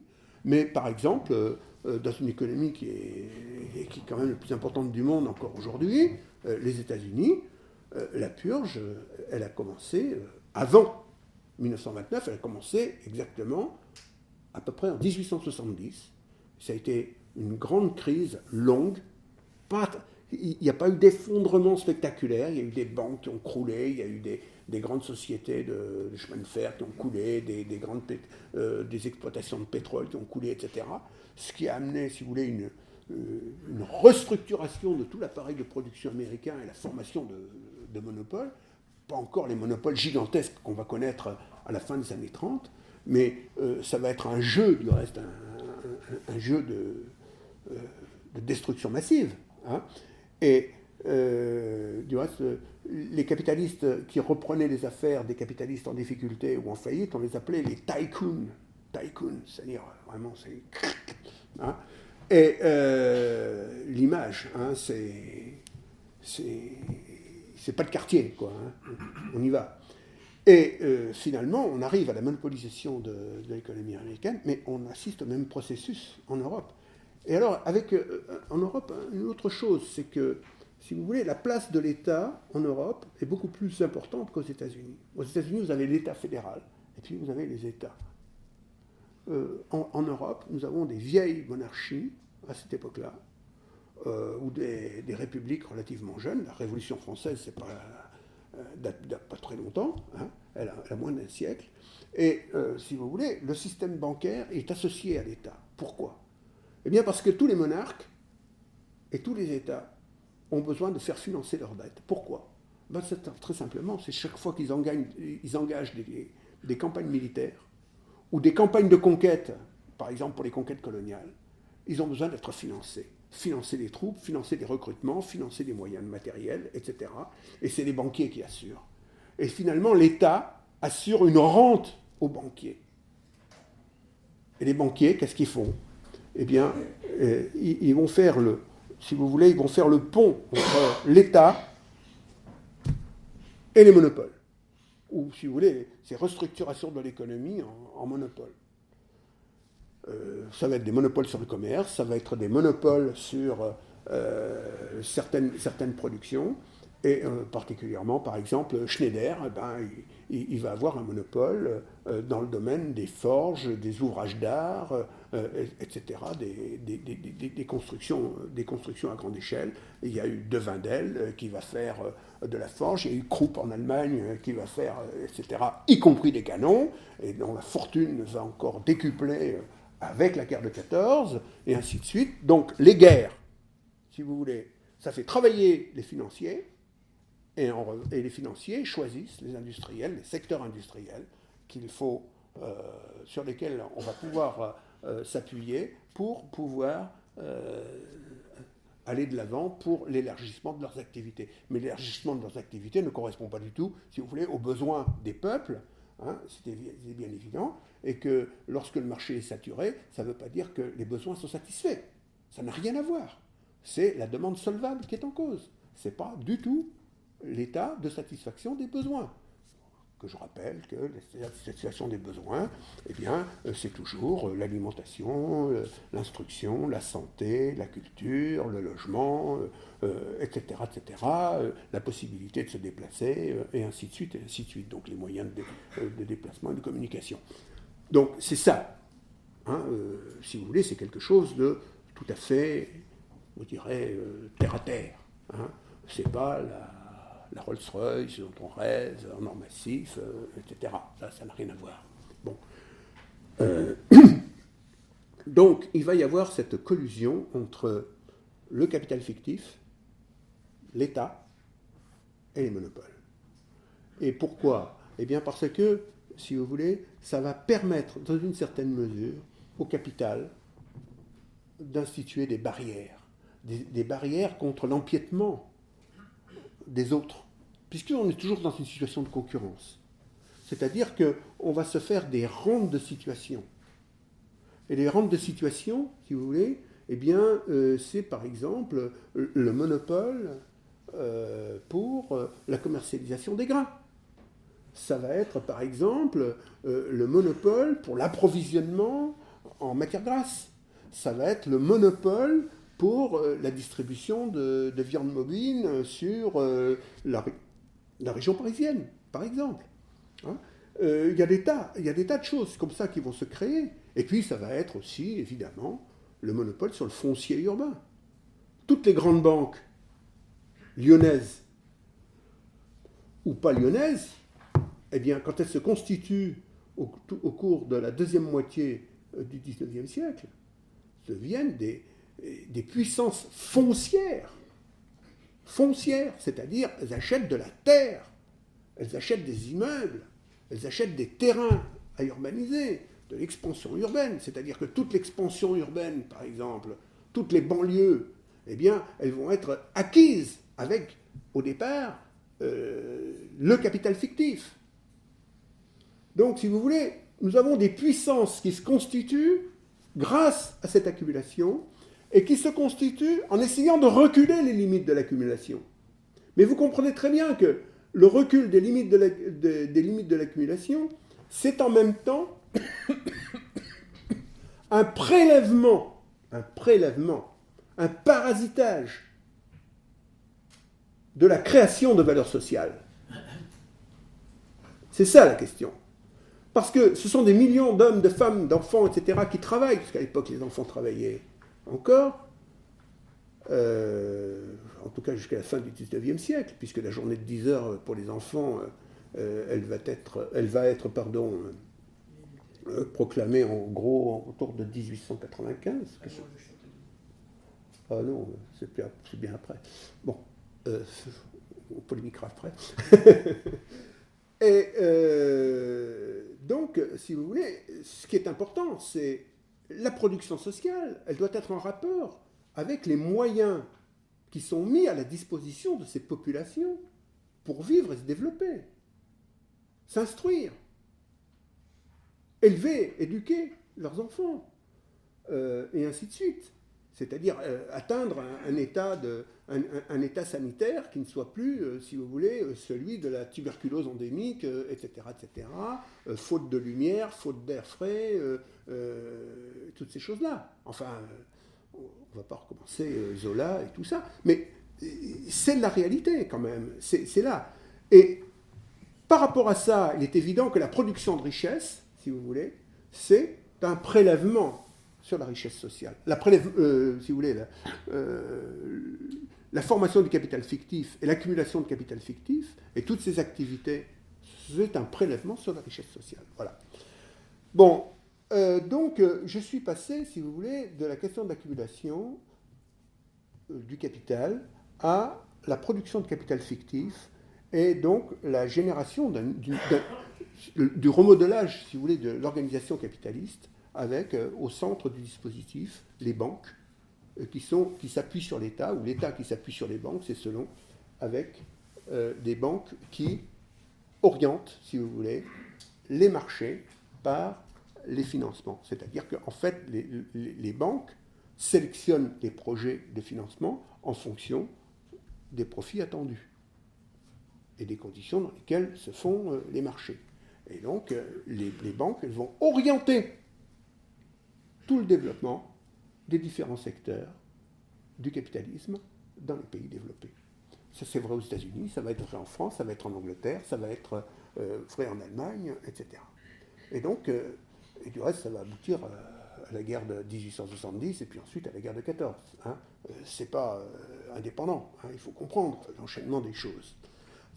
Tout n'est pas économique, si vous voulez, mais il y a des déterminations majeures, c'est-à-dire des séries causales, des enchaînements de causalité, c'est ça, qui sont spécifiques et qui poussent, si vous voulez, à ces conflits qui vont dégénérer en conflits majeurs, comme la Première Guerre mondiale d'abord, et ensuite la Deuxième Guerre mondiale. Alors, pour faire vite, si vous voulez, parce que je ne vais pas refaire toute l'histoire du capitalisme, c'est pas possible, mais l'état de crise, c'est-à-dire cette lutte contre la limitation à l'accumulation, eh bien, c'est un problème, si vous voulez, récurrent, depuis, en gros, le milieu de la seconde moitié du XIXe siècle. Et ce problème, il va commencer à trouver peut-être un intermède de répit uniquement après la Deuxième Guerre mondiale. Alors, je vais expliquer pourquoi. En fait, je vous ai dit, il y a une crise en 1870, donc une crise avec une lente descente. Et la lente descente, c'est que dans tous les manuels d'histoire, on vous a dit peut-être une fois qu'il y avait une baisse des prix au XIXe siècle. En fait, la baisse des prix au XIXe siècle, c'est entre 1850 et 1895. C'est-à-dire que, en fait, comme l'économie est stagnante, c'est-à-dire qu'il n'y a pas de, si vous voulez, d'innovation majeure, comme par exemple l'invention de la machine à vapeur, la mise en place des chemins de fer, les choses comme ça. Toutes ces grandes choses qui vont développer la puissance, si vous voulez, de l'accumulation, elles sont passées. Et maintenant, on ne fait que les gérer. On n'a pas encore inventé l'automobile, on n'a pas encore inventé l'électricité, etc., etc. Donc, si vous voulez, il y a une période où on va digérer les acquis, en quelque sorte, du milieu et des innovations techniques, les grandes innovations techniques du milieu du XIXe siècle et de la première moitié. Donc, dans cette période, vous avez une période de déflation. Qu'est-ce que ça veut dire, la déflation ? Ça veut dire que les prix tendent à baisser. Si les prix tendent à baisser, les profits tendent à baisser. Et si les profits baissent, l'accumulation est en panne. Donc ça, c'est la première chose. Et cette accumulation en panne, elle peut démarrer elle redémarre dans certains secteurs grâce à quoi ? Grâce à la poussée coloniale. C'est le cas de l'Allemagne, c'est le cas de la Belgique. Le roi de Belgique qui est propriétaire du Congo. Rien que ça. Propriétaire du Congo. Congo belge. C'est sa propriété personnelle. Du reste, jusqu'en 46 ou 47, je crois. Bon.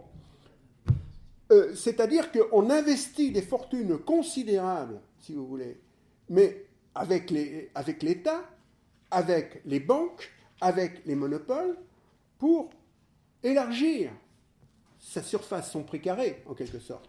C'est la politique coloniale de la France, qui commence en 1830 par l'Algérie, mais qui va devenir une colonisation systématique à partir de 1850 sous Napoléon III, ensuite, et qui va durer jusqu'à, comme vous le savez, la décolonisation, c'est-à-dire à la fin des années 50, début des années 60. L'Angleterre, c'est la même chose. Et puis l'Allemagne, évidemment, avec le développement de son emprise sur le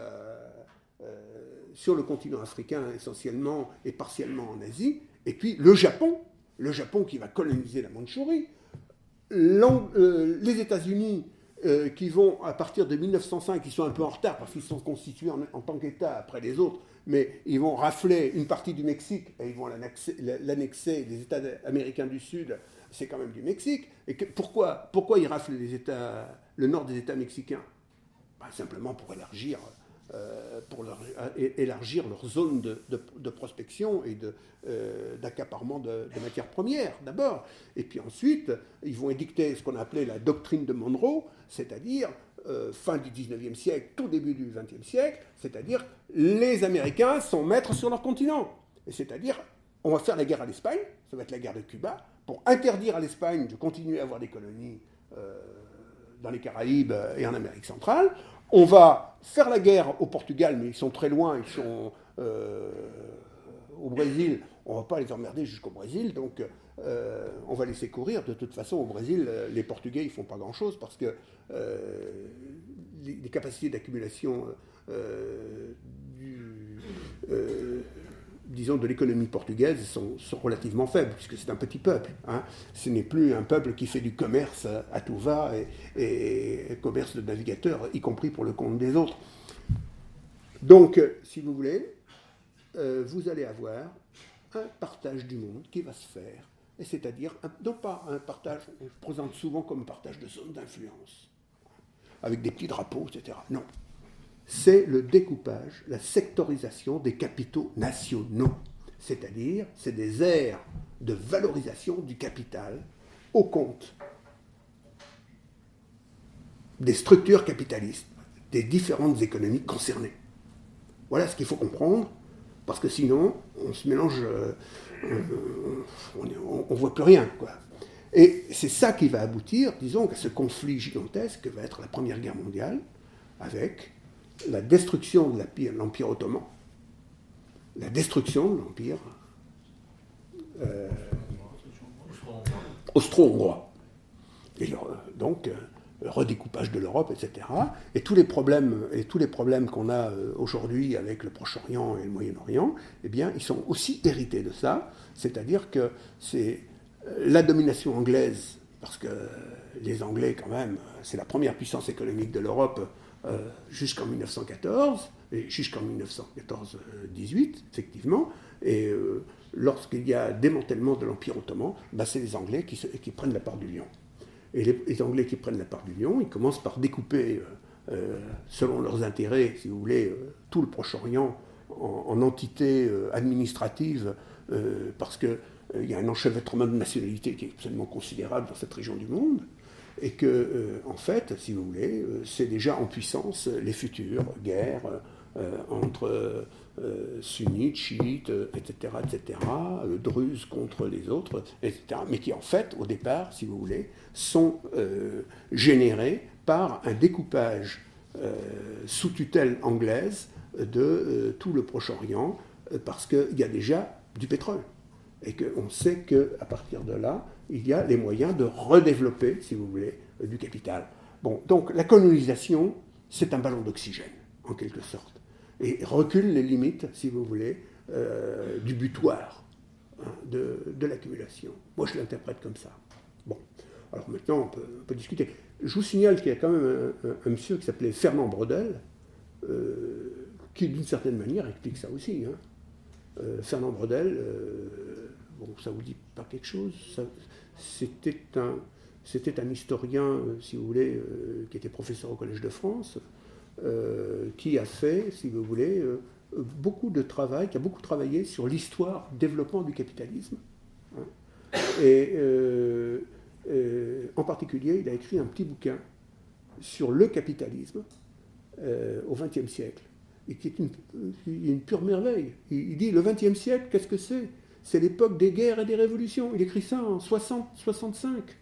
C'est-à-dire à un moment où c'était le temps des 30 Glorieuses. Eh bien,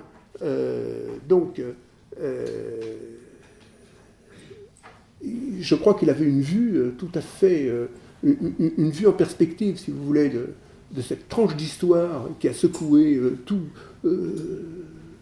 toute la planète, hein, toutes les puissances économiques de la planète, hein, qui était tout à fait pénétrante. Bon. Donc, je reviens un peu à mes moutons. Qu'est-ce qui va se passer après la guerre de 14 ? Eh bien, après la guerre de 14, nous allons tout de suite retomber. Il y a les destructions de guerre qui sont absolument phénoménales. La guerre de 14, c'est 6 millions de morts, hein, c'est quand même pas n'importe quoi.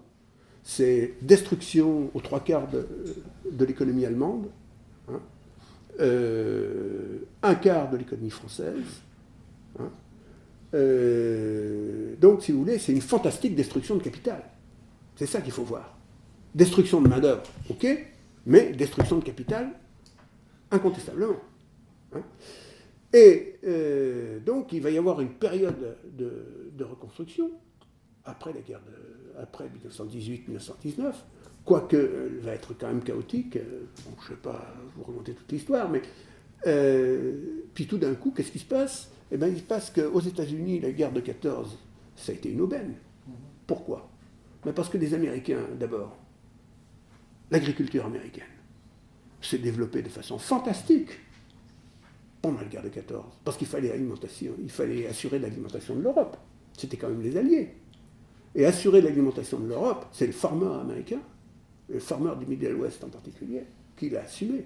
C'est là qu'on va faire la fortune de Caterpillar.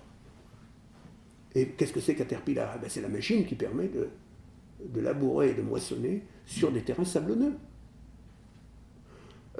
Caterpillar, ça nous a coûté très cher, puisque à partir de Caterpillar, si vous voulez, non pas que c'est pas les usines Caterpillar dont je parle, mais ce mode de culture, si vous voulez, va détériorer considérablement les terres du Middle West.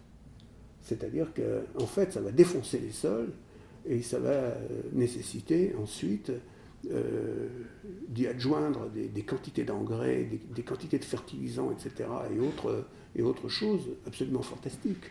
Donc, si vous voulez, pour l'écologie, ça n'a pas été terrible. Bon. Mais de toute façon, ce n'était pas un problème. Le problème, c'était de fabriquer des engins agricoles et d'assurer la première production, d'être les premiers dans la production mondiale de céréales. Et ensuite, si vous voulez, il y a eu un emballement là-dessus. C'est-à-dire que les actions de firmes comme McCormick, Caterpillar, etc., elles ont atteint des sommets après, dans les années 20. Des sommets, c'est-à-dire que les gens se les arrachaient. Hein. Vous émettiez une action à $10, et puis 15 jours après, elle était déjà à $25. Et de $25, on passait à $100. Et de $100, on passait à $200. Exactement aujourd'hui comme Facebook. L'action Facebook a doublé, le prix de l'action Facebook a doublé en 6 mois. Ou en 3 mois, je ne me rappelle plus. Bon, c'est pas grave. Mais c'est intéressant. Oui, si vous voulez, on valorise Facebook à 50 milliards de dollars. Alors que Facebook ne rapporte en chiffre d'affaires, pas en bénéfice, au maximum 1 milliard et quelques de dollars par an.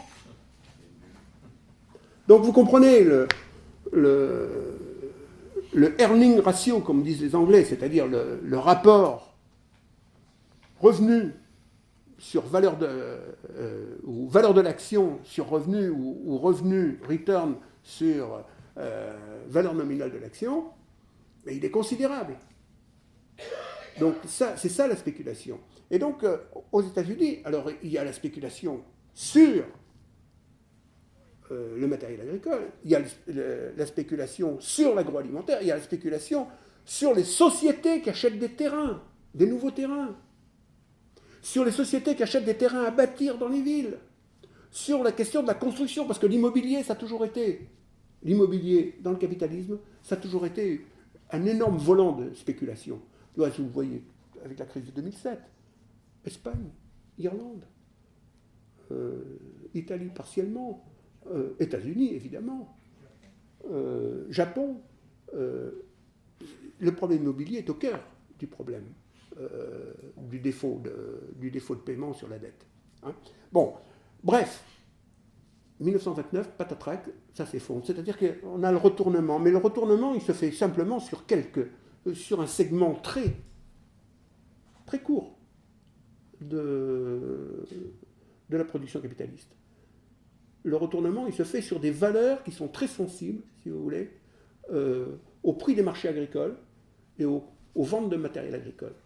Si les prix des marchés agricoles commencent à s'effondrer, le prix du matériel agricole eh bien, va aussi s'effondrer. Pourquoi ? Parce que le marché du matériel agricole baisse. Donc les producteurs de machines agricoles n'arrivent plus à vendre aux farmers. Parce que les farmers, pour qu'ils fassent de l'accumulation, en quelque sorte, il faut qu'ils aient des ventes à la hauteur de leurs attentes, qui soient à la hauteur du financement de ces nouveaux moyens de production. Donc, ce qui va se passer, c'est qu'il va y avoir un retrait du marché sur certains segments, par exemple le matériel agricole, par exemple l'immobilier, etc. Des valeurs qui vont s'effondrer. Des gens qui ont emprunté à tour de bras sur les marchés financiers pour placer de l'argent dans ces titres de capital fictif, pour se retrouver à découvert. Mais s'ils se retrouvent à découvert, ils ne peuvent pas rembourser leurs dettes. Ils font défaut, comme on dit. C'est les banques qui ont prêté l'argent qui vont faire défaut. Et c'est là que le système va s'effondrer. C'est-à-dire qu'en fait, si vous voulez, tout le monde va se précipiter sur les banques pour dire « mes sous », et le banquier, il n'a pas de sous. Il n'a pas de sous, parce qu'il n'a que des engagements. Donc, immédiatement, si vous voulez, quand on voit la queue des gens qui s'allongent au guichet des banques, on dit, mais on est foutu. Donc, le cours des actions va s'effondrer. Et en fait, c'est ce qui s'est passé. C'est-à-dire qu'encore une fois, le phénomène financier, ce n'est que la répercussion, le ricochet de ce qui s'est produit dans l'économie réelle. Et c'est ça qu'il faut comprendre aujourd'hui. Mais que ce qui se produit dans l'économie réelle, ça vient de loin. Donc, je passe 1929, vous connaissez la suite, le New Deal, tout ça, c'est-à-dire que des politiques de tentatives de relance, qui ne relancent rien du tout. Ce qui va relancer, c'est la Deuxième Guerre mondiale. C'est-à-dire l'entrée en guerre des États-Unis. Qu'est-ce qui pousse les États-Unis à rentrer en guerre ? La Russie. Non, c'est les banquiers. Les banquiers américains font campagne pour que les États-Unis rentrent en guerre. Parce que les banquiers comprennent bien que derrière l'entrée en guerre, il y a tout le secteur de l'armement qui va prendre une importance considérable dans l'économie américaine. Et ce secteur de l'armement, ça va être le secteur moteur, en quelque sorte, de toute l'industrie américaine, presque jusqu'à nos jours. Si ce n'est pas encore jusqu'à nos jours. Je n'ai pas les statistiques détaillées, mais c'est plus qu'un volant, si vous voulez, d'entraînement pour l'économie américaine. Bref, nous allons vous retrouver, si vous voulez, après la Deuxième Guerre mondiale, avec toutes les reconstructions à faire, c'est-à-dire reconstruction de l'Europe, reconstruction du Japon, reconstruction du capital détruit partout dans le monde, sauf aux États-Unis. Et à partir de là, nous allons avoir les fameux plans Marshall, qui vont être aussi un élargissement du marché pour le capital américain. Parce que qu'est-ce que c'est le plan Marshall ? C'est une aide qui est faite en dollars, mais à condition d'acheter du matériel américain. Et à condition, pour l'obtenir, cette aide, il faut être dans une économie de marché. Si vous passez dans une économie socialiste, ou si vous êtes affilié à une économie soviétique, par exemple, il y a eu une négociation entre la Tchécoslovaquie et les États-Unis, au départ, pour que la Tchécoslovaquie soit bénéficiaire du plan Marshall. À partir du moment où il y a eu le coup de Prague, c'était terminé.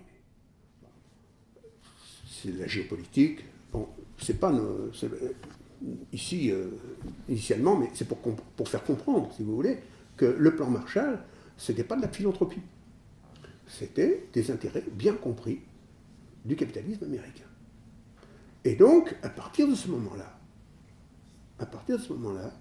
nous allons avoir cette reconstruction de l'économie mondiale qui va se faire, et un redéploiement de cette économie mondiale, et ce qu'on va appeler, si vous voulez, ça y est, j'ai perdu le nom. En France, on parle des 30 Glorieuses, mais aux États-Unis, on parle de l'ère de la prospérité. La prosperity. Prospérité. C'est-à-dire que les Américains étaient sûrs que, enfin, l'ère de la prospérité était là. Hélas, on va vite déchanter, parce qu'on va avoir, si vous voulez, la prospérité avec la guerre de Corée. C'est-à-dire c'est la guerre de Corée qui va permettre aux États-Unis de retrouver le plein emploi qu'ils avaient et le taux de croissance qu'ils avaient en 1929, c'est-à-dire qu'entre 1929 et 1951, eh bien, on a une dépression du point de vue, si vous voulez, du niveau d'activité et du niveau de l'emploi. L'emploi aux États-Unis ne repart réellement, les capacités de production industrielles vont redevenir ce qu'elles étaient en 1929, c'est-à-dire avant l'effondrement, si vous voulez, de Wall Street, qu'en 1951. 1951, c'est la guerre de Corée, donc c'est, si vous voulez, c'est un coût énorme, mais évidemment, le système bancaire est là pour financer, il n'y a pas de problème, on finance, et puis ensuite on va enchaîner par les incursions impérialistes un peu partout, et puis ça va se terminer par la guerre du Vietnam, qui va être un gouffre financier. Et ça, si vous voulez, c'est l'ère de la prospérité, en fait. Et puis, à un moment où l'ère de la prospérité va s'effondrer complètement, où il va y avoir un retournement, un basculement, où on va retomber sur un nouveau mur, c'est à partir de 1960, des années 70. Le retournement se fait avant le choc pétrolier. C'est une erreur complète de prétendre que c'est le choc pétrolier qui va amener la crise de 74-75, 73-74-75. C'est-à-dire qu'il y a un retournement assez violent de toute la conjoncture, particulièrement en Europe. Non, c'est faux. Le retournement, il se fait avant le choc pétrolier. Et c'est parce que, justement, les compagnies pétrolières sentent le retournement, parce que quand on est capitaliste, si vous voulez, on a des instruments de bord. Exactement comme un capitaine de bateau, il a des jumelles, et puis il a un radar, et puis il a un sonar, etc. Et les capitalistes, ils n'ont pas de jumelles, mais ils ont des instituts de sondage, des instituts de prévision. Et donc, ils font de la prévision. Et la prévision, c'était que la tendance, elle n'était pas si certaine que ça, et que ça allait, la conjoncture était prête à se retourner. Pourquoi ? À quoi le voit-on ? Eh bien, on le voit aux encours bancaires, au taux d'occupation des capacités productives, au niveau des investissements, etc., etc. C'est-à-dire qu'on a des tas d'indicateurs, on n'est quand même pas idiots, on a des panels, ce qu'on dit, et en fonction de ces panels, on sent très bien si les gens ont confiance ou ils n'ont pas confiance. S'ils ont confiance, tout est OK, la situation est sous contrôle, on continue, on y va. Si on n'a pas confiance, wait and see, on se retire. Excusez-moi, je voulais aller jusqu'à la fin, après je vous donne la parole tout de suite. Donc, à partir de ce moment-là, à partir de début des années 70, on a un retournement de la situation. Et ce retournement de la situation, il n'est pas très sensible au départ. Si vous voulez, c'est finalement ce que j'ai appelé tout à l'heure une interruption dans le mouvement d'accumulation. Et particulièrement sensible, si vous voulez, dans le secteur financier, parce que le secteur financier, lui, il a vraiment un poste d'observation qui est absolument fantastique, parce qu'ils savent tout. Ils sont obligés de tout savoir, parce que c'est eux qui engagent des crédits pour financer l'activité. Donc ils vont tout savoir sur les emprunteurs, sur les conditions de fonctionnement de ces emprunteurs, et sur les perspectives de marché de ces emprunteurs. Personne ne va prêter à Ford ou à General Motors sans que l'on sache où va Ford ou General Motors. Et si dernièrement l'État américain a remis de l'argent sur Chrysler ou sur Ford, c'est parce que quoi ? C'est parce qu'ils ont calculé que ça leur coûtait plus cher de laisser tomber Ford et Chrysler que ça leur coûtait plus cher financièrement de laisser tomber que de continuer. Et c'est comme ça que Chrysler a continué, a été racheté par Fiat, etc. Et que dorénavant, ils font une grande campagne publicitaire pour un nouveau modèle, etc. Bon, je ferme la parenthèse. Tout ça pour dire quoi? Tout ça pour dire que les capitalistes, dans les années 70, vont se retrouver, disons, dans un marché, sur un marché mondial, qui est complètement, si vous voulez, en surcapacité de production. Pourquoi? Parce qu'il y a eu le Japon, parce qu'il y a la Corée, parce qu'il commence à y avoir la Malaisie, parce qu'il commence à y avoir Hong Kong, parce qu'il y a l'Europe, etc., etc. Et que, en fait, si vous voulez, toutes ces puissances, eh bien, font qu'il y a plus de il faut repartir sur une redéfinition des parts de marché, et que c'est pas possible. Donc, si c'est pas possible, si vous voulez, il faut baisser la voilure. Baisser la voilure, c'est-à-dire baisser l'investissement. Si on baisse l'investissement, on baisse, si vous voulez, très vite le régime de croisière. Hein, diminue la voilure, donc le navire avance moins vite. Et à partir de ce moment-là, hein, on va rentrer dans une période, si vous voulez, de lente saturation des marchés. Les marchés continuent jusque dans les années 80-90, et c'est là qu'il va y avoir la recherche d'un succès d'année, c'est-à-dire la recherche, si vous voulez, d'une porte de sortie à cette situation. Et la porte de sortie, eh bien, à mon avis, alors ça c'est mon interprétation, si vous voulez, de la chose, c'est dans les politiques libérales, c'est-à-dire ce qu'on appelle la contre-révolution Thatcher-Reagan. Qu'est-ce que c'est que la contre-révolution Thatcher-Reagan? C'est libérer l'esprit d'entreprise. Donc, le maître mot, c'est libération, c'est-à-dire faire sauter tout ce qui empêche la réalisation du profit maximum. Donc, ce qui empêche la réalisation du profit maximum, c'est les frontières, c'est les acquis de la classe ouvrière, particulièrement la classe ouvrière américaine, les droits des syndicats, les salaires négociés tous les 2 ans ou tous les 3 ans avec les syndicats, l'affiliation obligatoire aux syndicats, que si on n'est pas affilié aux syndicats, on ne peut pas rentrer chez Ford, on ne peut pas rentrer chez General Motors, pour prendre, si vous voulez, pour prendre un exemple. Mais qu'est-ce que ça veut dire? Ça veut dire qu'il y a une institution qui fait que le développement capitaliste, il inclut d'une certaine manière un rapport sur le partage de la valeur ajoutée, c'est-à-dire de la richesse produite entre les capitalistes et les salariés. Mais ça, c'est intolérable pour les capitalistes.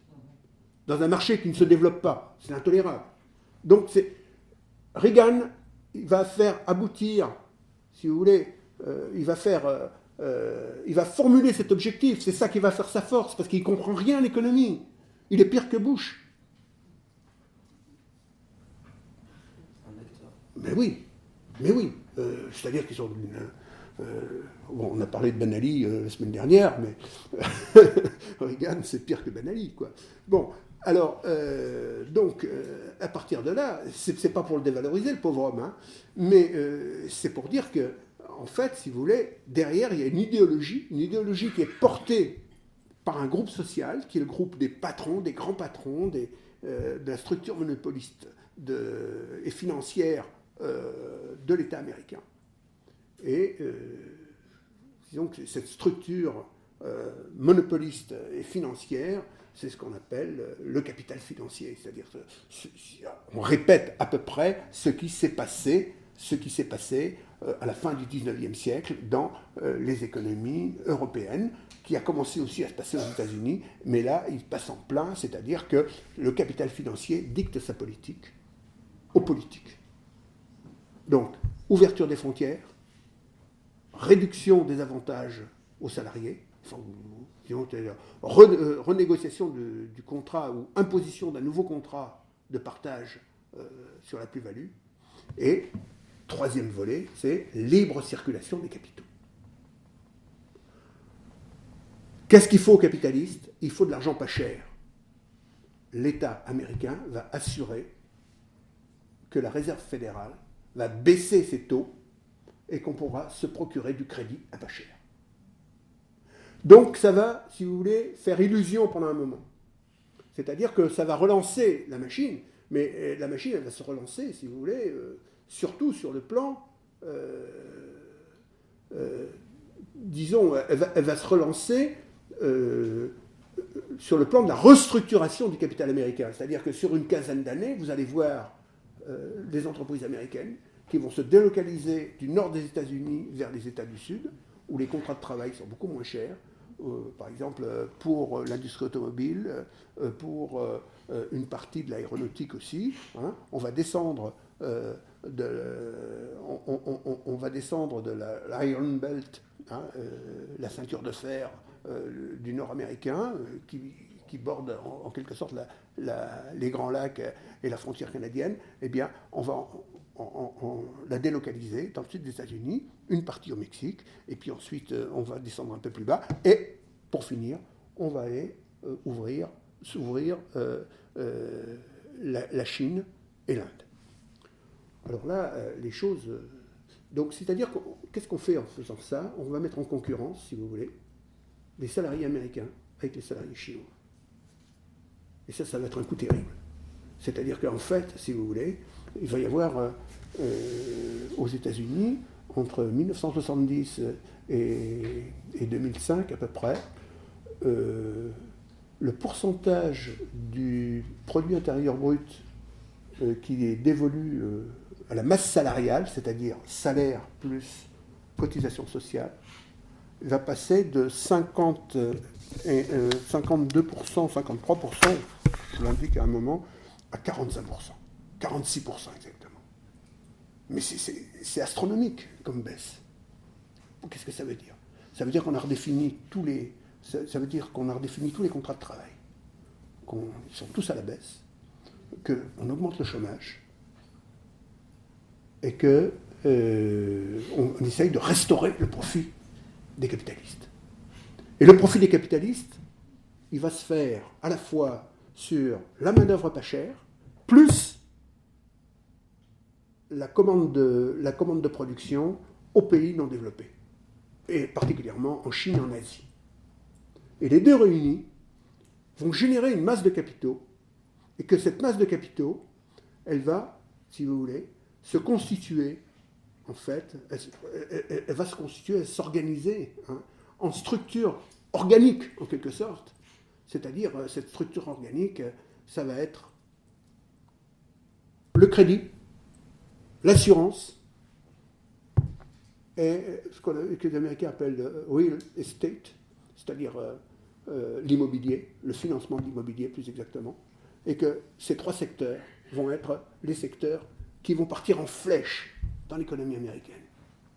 Et donc toute l'économie américaine, dans ses résultats, dans sa redistribution de la richesse, va dépendre de ces trois entités. Et ces trois entités qui s'organisent à partir de l'accumulation de capitaux fictifs. Parce que les compagnies d'assurance, elles ne produisent rien. Parce que les financiers, je m'excuse, il n'y a pas de sous-métier, il n'y a pas de métier honteux, mais les financiers ne produisent rien.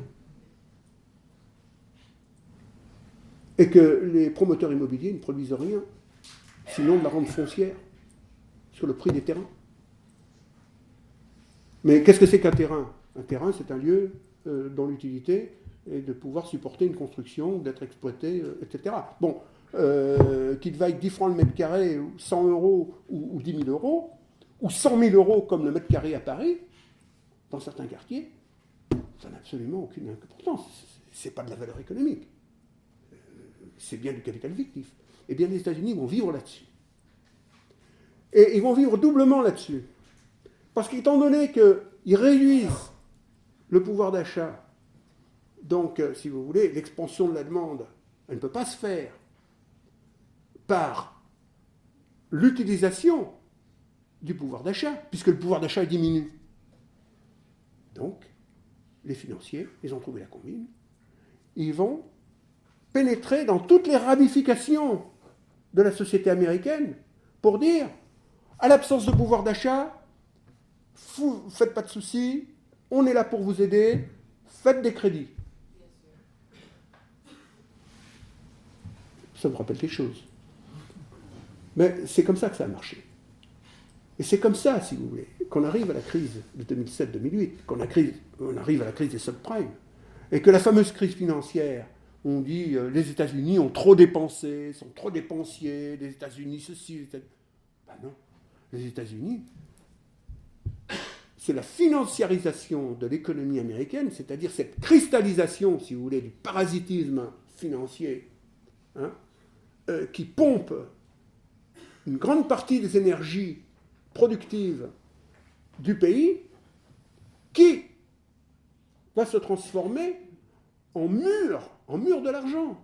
Et c'est ça qui va, si vous voulez, amener la catastrophe à terme.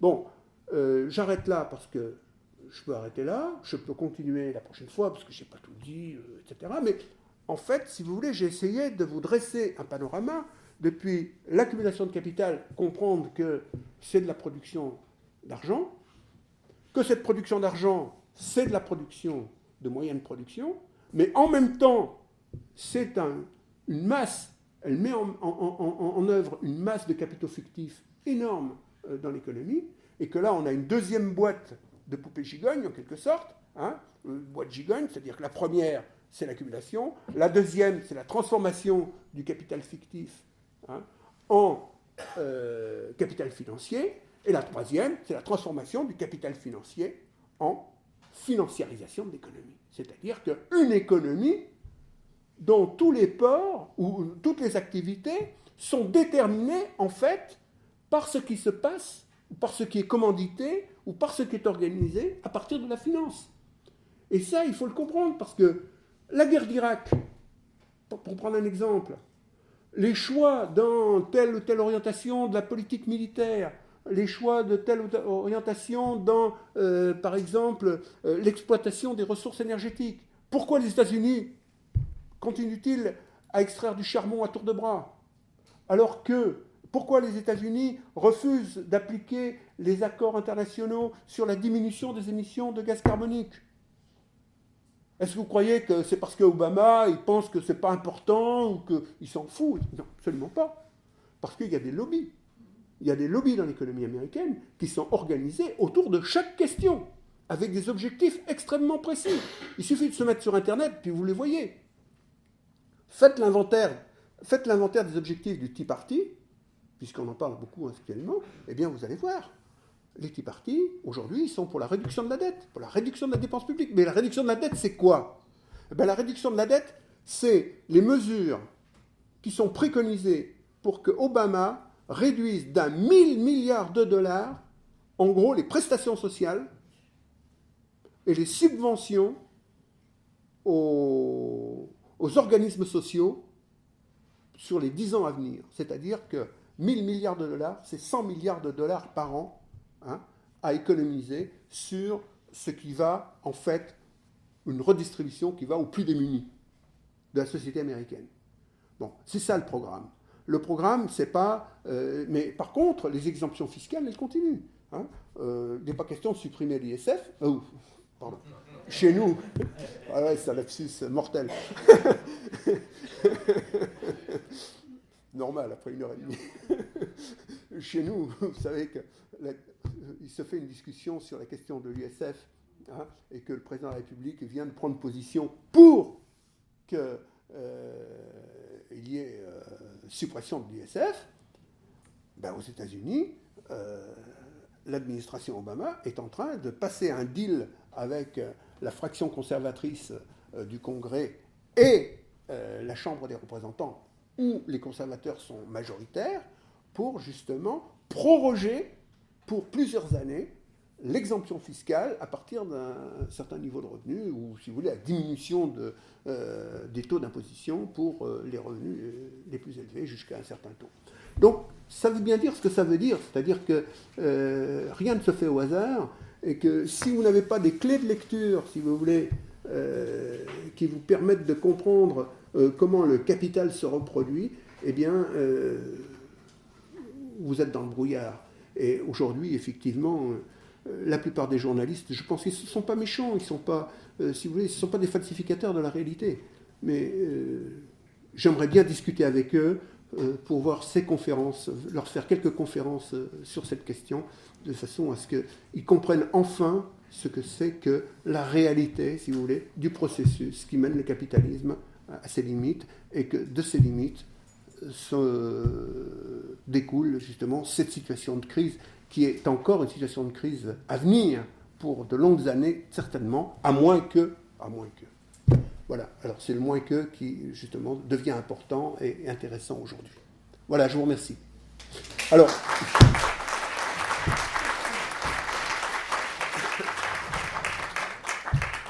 Rapidement, votre question. Si...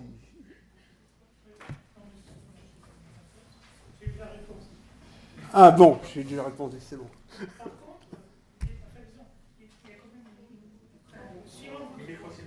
Oui.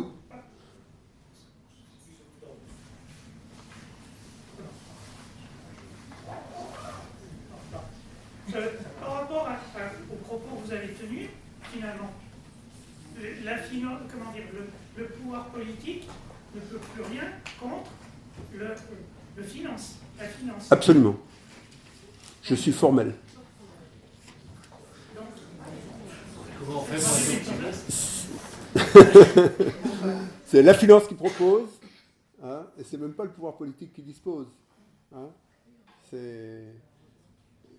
Ils sont obligés de... Mais regardez ce qui s'est passé dans la crise de 2007-2008. C'était pas obligé c'était pas du tout une obligation de sauver Lehman Brothers et de sauver l'assureur AIG. Quand même, Lehman Brothers et l'assureur AIG, ça a coûté la bagatelle de 1800 milliards de dollars. C'est quand même quelque chose. 1800 milliards de dollars. Ils n'ont pas hésité une minute. Ils auraient très bien pu décider de dire, ben voilà, à partir de maintenant, eh bien, puisque le système bancaire a failli, eh bien, on va le mettre sous contrôle, le nationaliser, le mutualiser, ou je ne sais pas quoi, sous contrôle du Congrès, ou sous contrôle de la Chambre des représentants. Il n'en a pas été question une minute. Est-ce que c'est pas ce qui s'est passé en Finlande, justement, où toutes les banques ont été nationalisées? Oui. Et ça n'a pas tellement été... il n'y a pas tellement eu d'écho dans la presse. Ben oui, parce que c'est pas l'intérêt. C'est pas l'intérêt. Vu la situation de la presse.